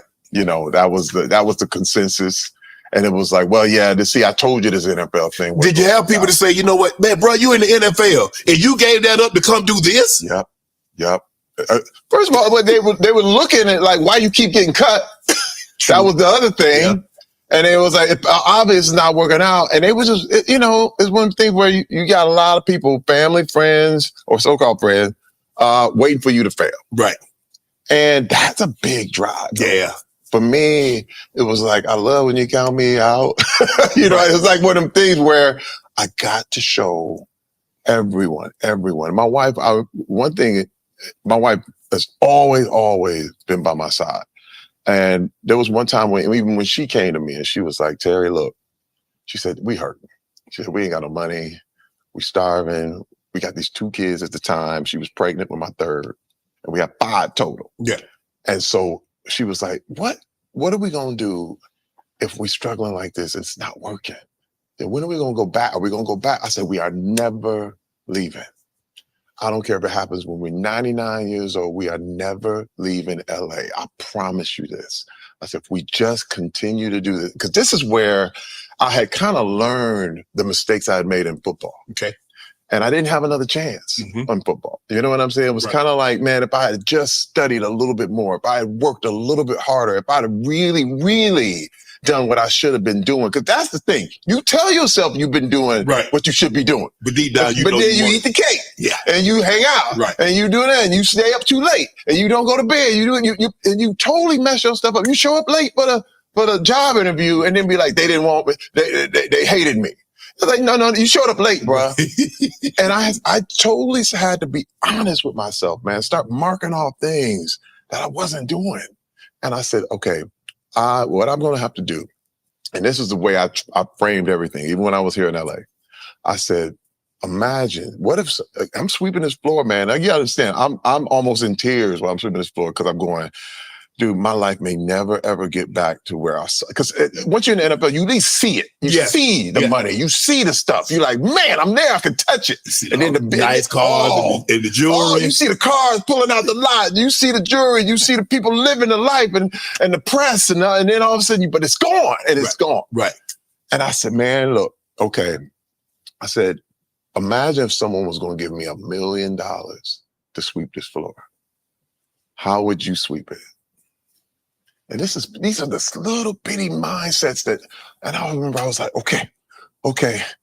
I have to imagine I'm going to get $1 million if I sweep this floor correct. Because I had to play these kind of games with my head in order to get over the depression. Right. And I remember sweeping, and all of a sudden I forgot about my problems. I forgot about it. In fact, I was doing something about my situation. And I decided to do that about every menial job that I ever had.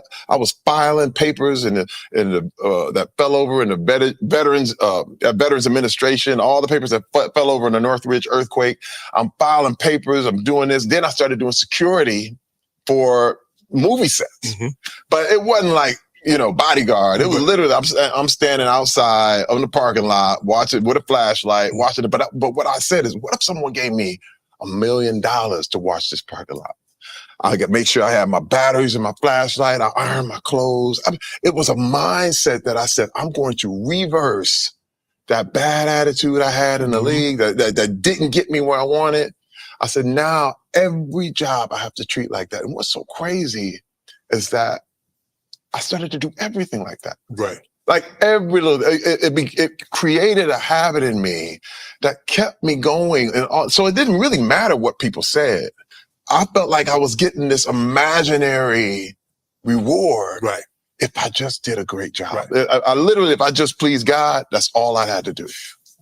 But you mentioned depression. Yeah. Because here you are, you had spent 5-6 years in the NFL, and now you're sweeping a floor in a warehouse or a factory and you're filing papers. So how did that mess with you mentally to know that you had a chance and you saw everything, all your dreams could have been solved, even though it wasn't the path that you really wanted to be on, but a lot of your things could have been solved had you just did that. Yeah.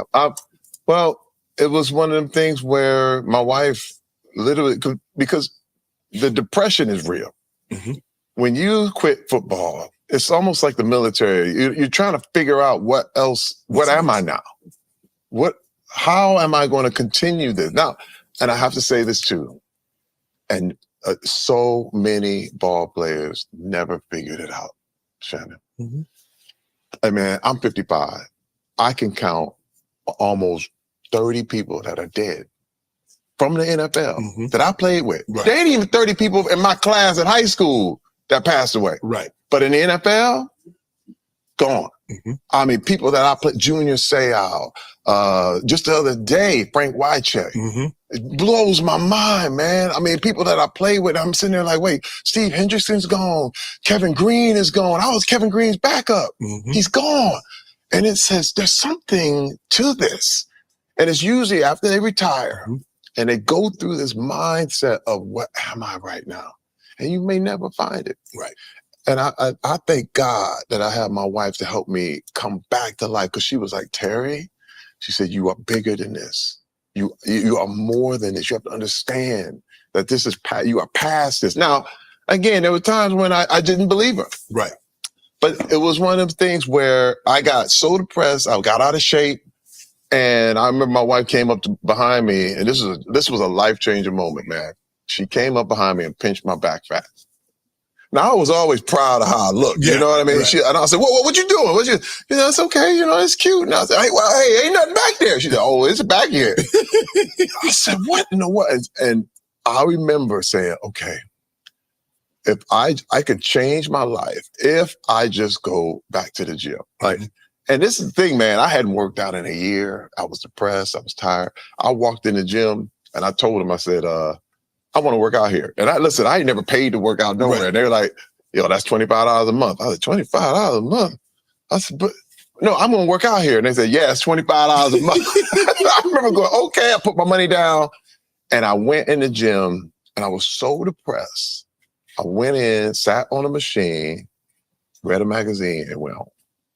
I said, but I got to come back. I said, make sure I come back 21 days.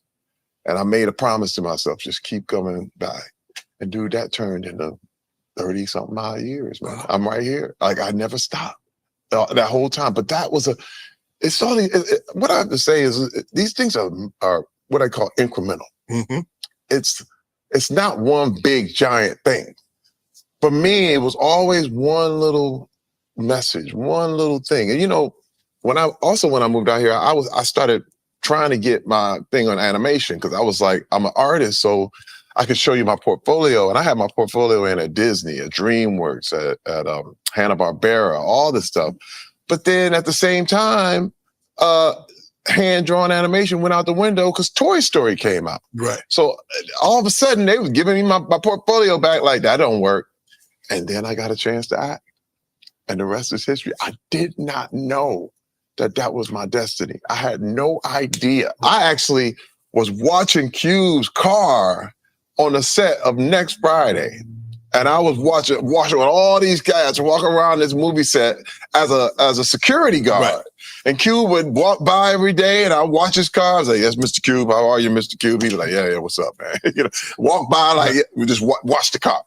And then all the way to being in the next movie, Friday After Next. Right.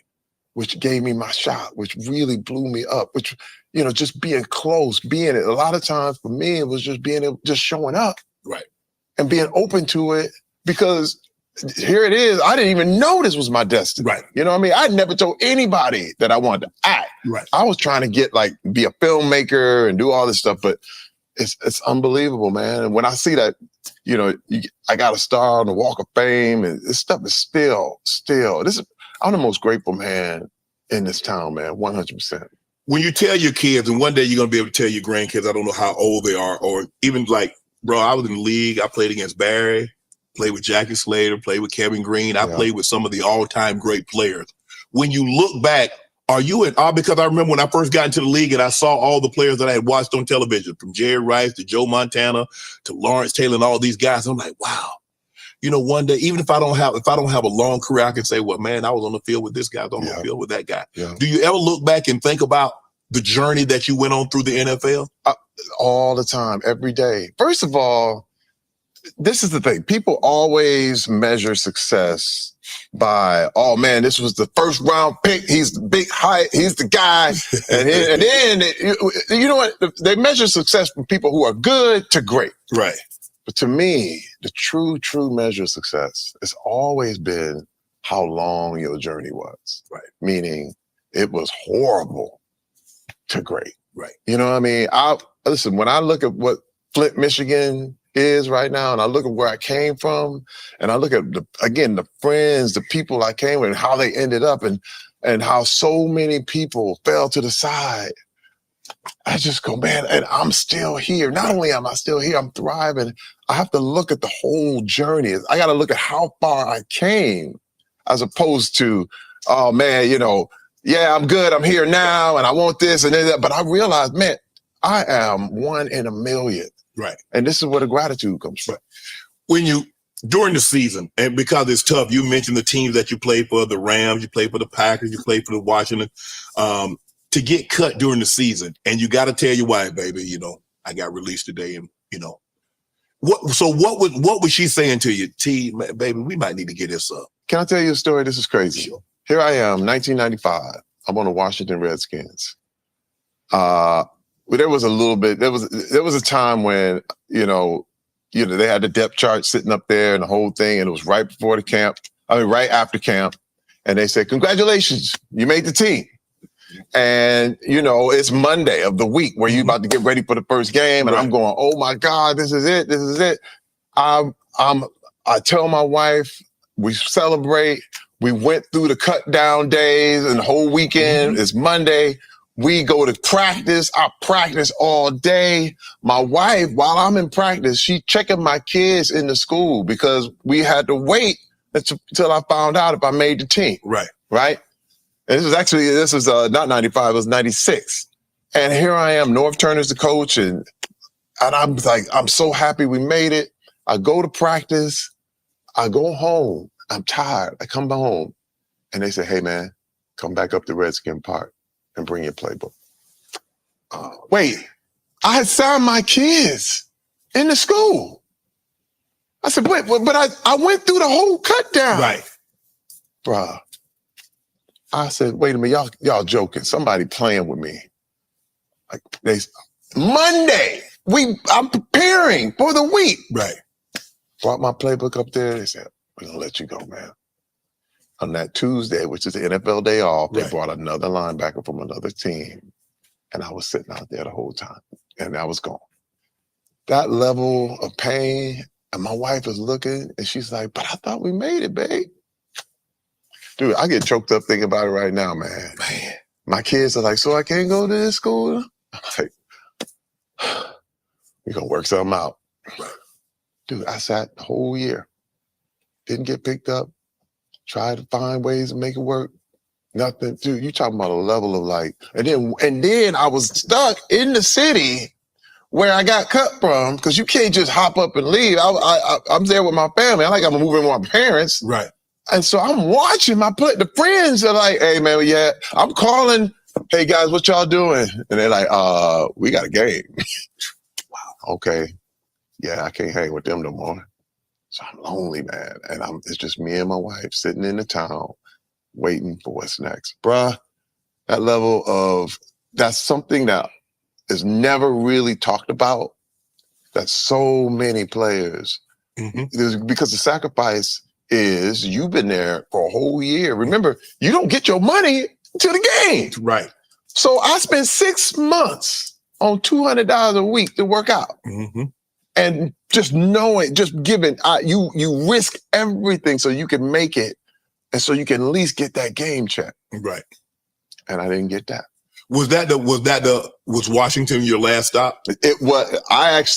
Philadelphia Eagles was my last stop because I went the whole season and got picked up right before Christmas for the playoffs for the Eagles. So I got to play with that one last, and we played the 49ers and got in a wild card game and got sent out. And that was it for me. That was it. I mean, I played that one game, got me a little money, got that one game check at the end of the season. Right. And a little playoff money. And that was it. Was that the final straw? Was that when you knew, man, it's over for me? I'm done. But wait, the stress on your family, you is one thing, but you got wife and kids, T. But wait, I put her through it one more time because I got a tryout with the 49ers. And I said, but you chase it. Right. You chase it. Hey, man, it's like a drug. It is. It absolutely it really is, man. It's one of the things where you're like, I'm this close. If I just, and man, I went and got a tryout with the 49ers. And I remember this coach threw the ball at me. And for some reason, he was about me to you, man. He went, woo! I stuck my hand up, boom, and my finger was pointing downward. And I was like, yo! And I knew it was dislocated. I popped it back in. It was swelled up like a sausage. And I fumbled around that tryout, man. That's when I knew it was over. Like, when I'm running around there and I'm going, what am I doing? What am I doing? This is it. I don't have it no more. Like, I don't know if I can summon the strength to go through this again, you know? And that was it. And then my wife, because I got to go all the way back to college when I was dating my wife. I told her, we were sitting at a Wendy's parking lot. We were sitting in the Wendy's. They had little places in the front where we sit there. And I said, look, first I'm going to play in the NFL. Then we're going to move to Hollywood. We're going to make movies. I made that promise. You see, because I always talk. Right. And that's what got on everybody's nerves. Right. Okay, they was like, he talking again. Yeah. But I told her, I said, that's what we're going to do. We're going to play in the NFL. Then we're going to move to Hollywood and make movies. She was like, okay. When I came home from that audition, from that tryout, she looked at me and she said, remember when you said we're going to move to Hollywood and make movies? You ready? Wow. Yes. You see that right there?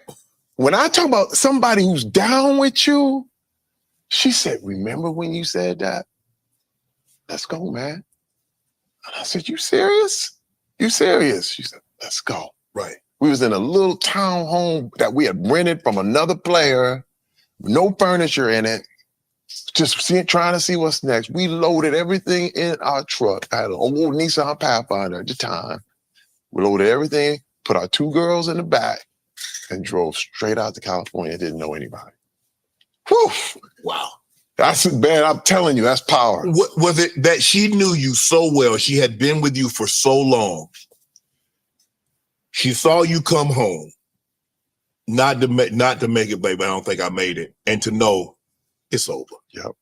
It's time to transition into that second part. You know how you said, I'm going to go play in the NFL and then we're going to go make movies? Yeah. Well, that first part is over. Yeah. Let's close the door. Let's open this door. She was so gentle with it. Like, because again, with me, going, like I said, we lived out of suitcases, man, being packing and moving and and she was like, honey, are you doing everything you're supposed to do? Right. I'm doing what I'm doing. I'm supposed to do what I'm supposed to do. But did she ever tell you, Terry, I don't think you're putting your heart into it. I don't think you're putting everything. She was gentle with it. She's like, well, shouldn't you be doing, I noticed you're not doing this kind of thing. She would always kind of be real with me. And I was like, no, I'm doing enough. But again, as male arrogance and the whole thing, and I'm the man of the family. Right. I know what I'm doing. She knew. She was watching. But finally, she saw how broke I was after that 49er tryout. She was like, babe, you dream. You was mentally defeated. Huh? I was done, dude. Like when I say done, I think she just saw it in my face, like everything in it was like, you know, and this is the thing where most players hit, you know, no matter how high it got, right. When it's time to go, very few get some kind of parade. You know what I mean? You get kind of kicked out. You kind of like, all of a sudden you just disappear. The getting in is easy. It's the getting out that's hard. It's hard, man. Especially when you don't leave on your terms. Oh, and how many ever get to do that? No. Tom Brady might, but Barry Sanders did. Yeah. That's when everybody looked at him like, what? This man just decided it on his own? Right. But usually it's injury. Usually it's cut. Usually they want one more shot and they're not getting it. Right. Man, that's some pain, man. So if the NFL asks you, say, well, Terry, I mean, you played in the league.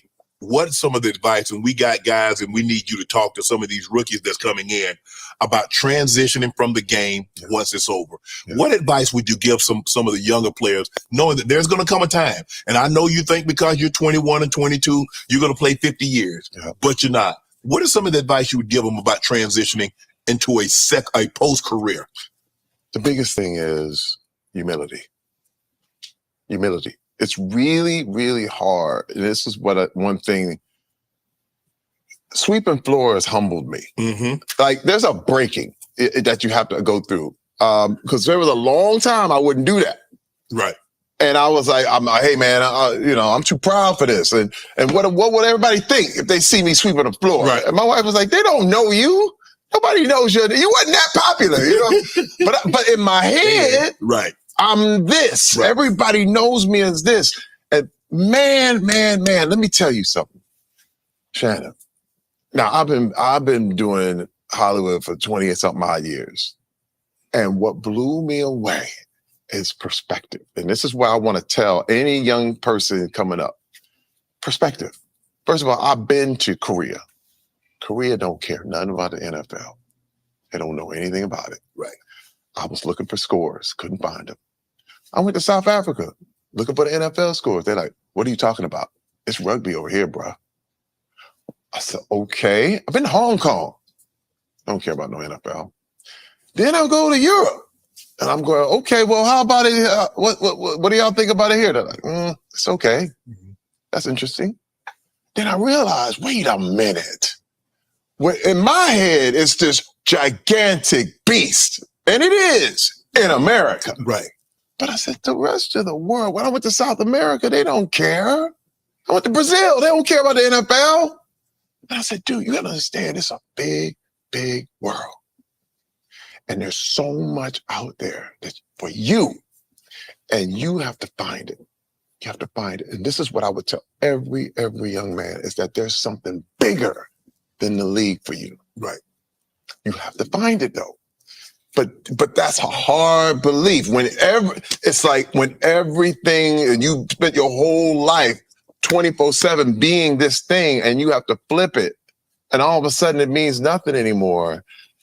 That's where the humility comes in. Yeah, because I think so many people find the NFL is who they are. Yeah. And because it's who they are and not what they did, yes, it's hard to separate because you think, no, you're not.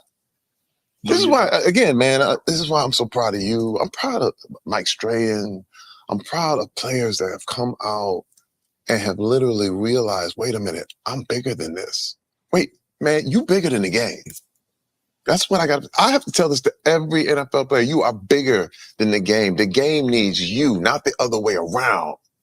But you have this belief because your mind gets played with a lot. Right. It's the manipulation is real. Mm-hmm. You know, that's one of the things that makes you get in the NFL. Most of these players been manipulated since college.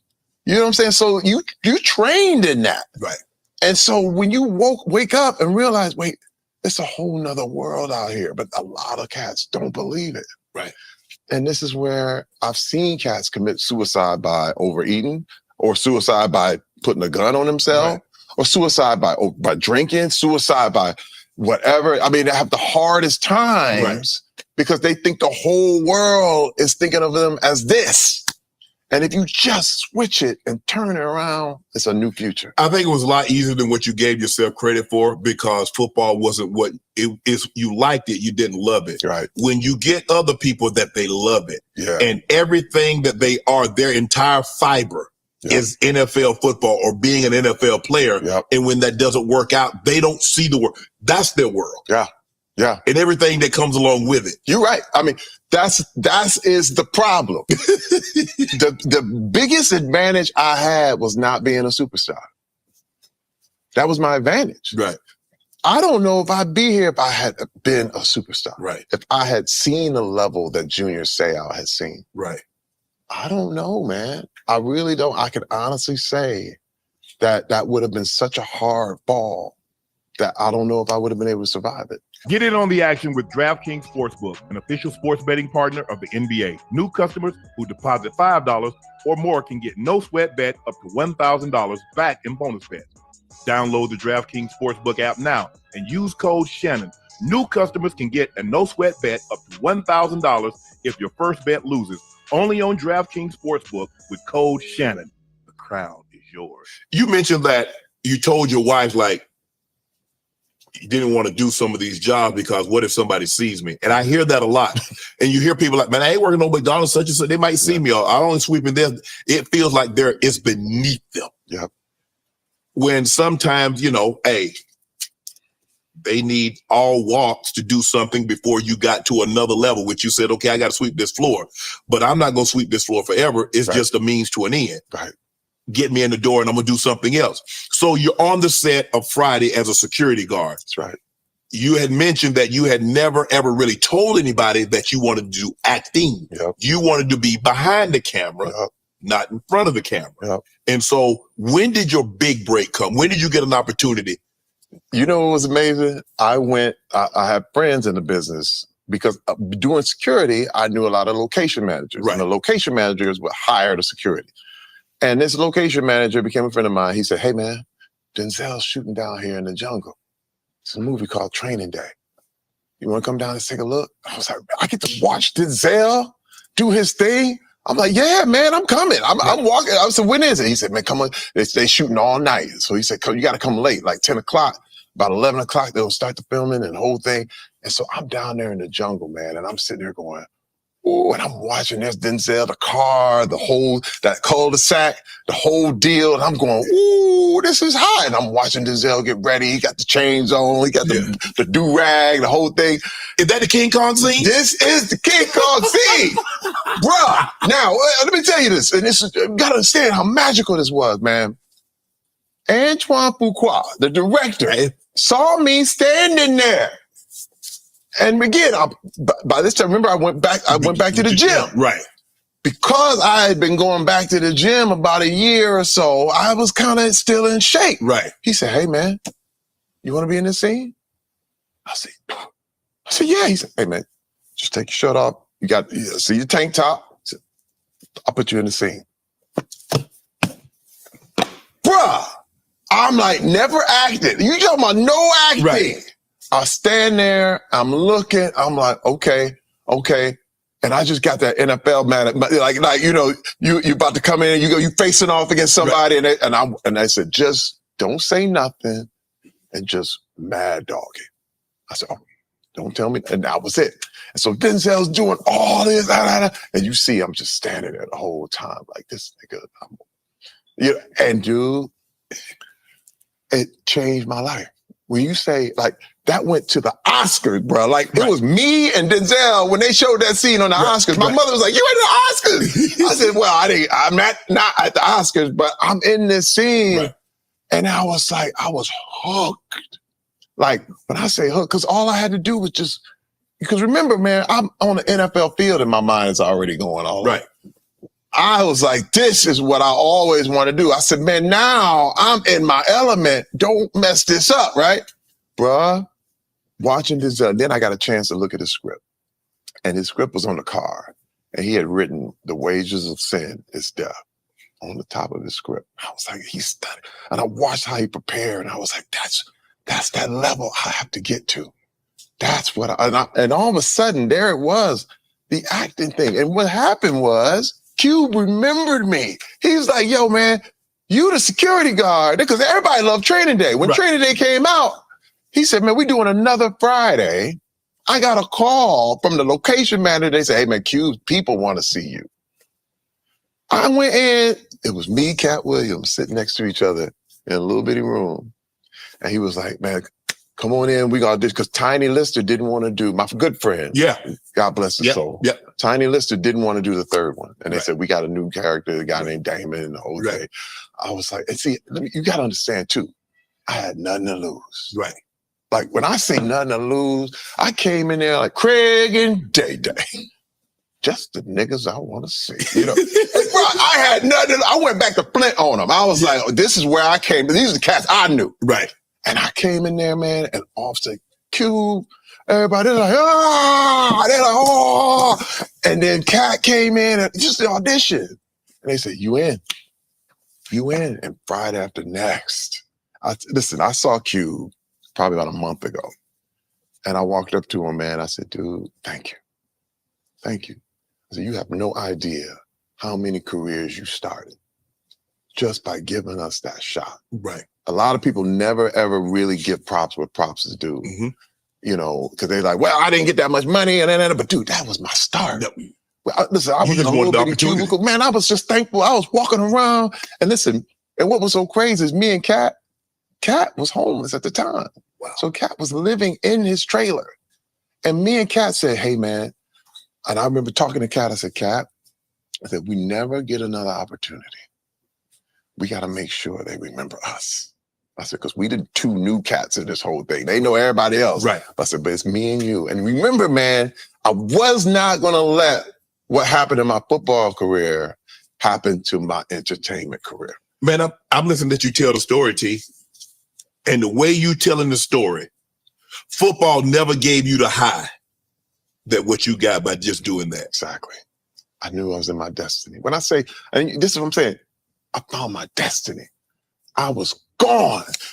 When people see that scene in Friday After Next, look, you turn the sound down, it ain't a comedy. Right. We was crying. Right.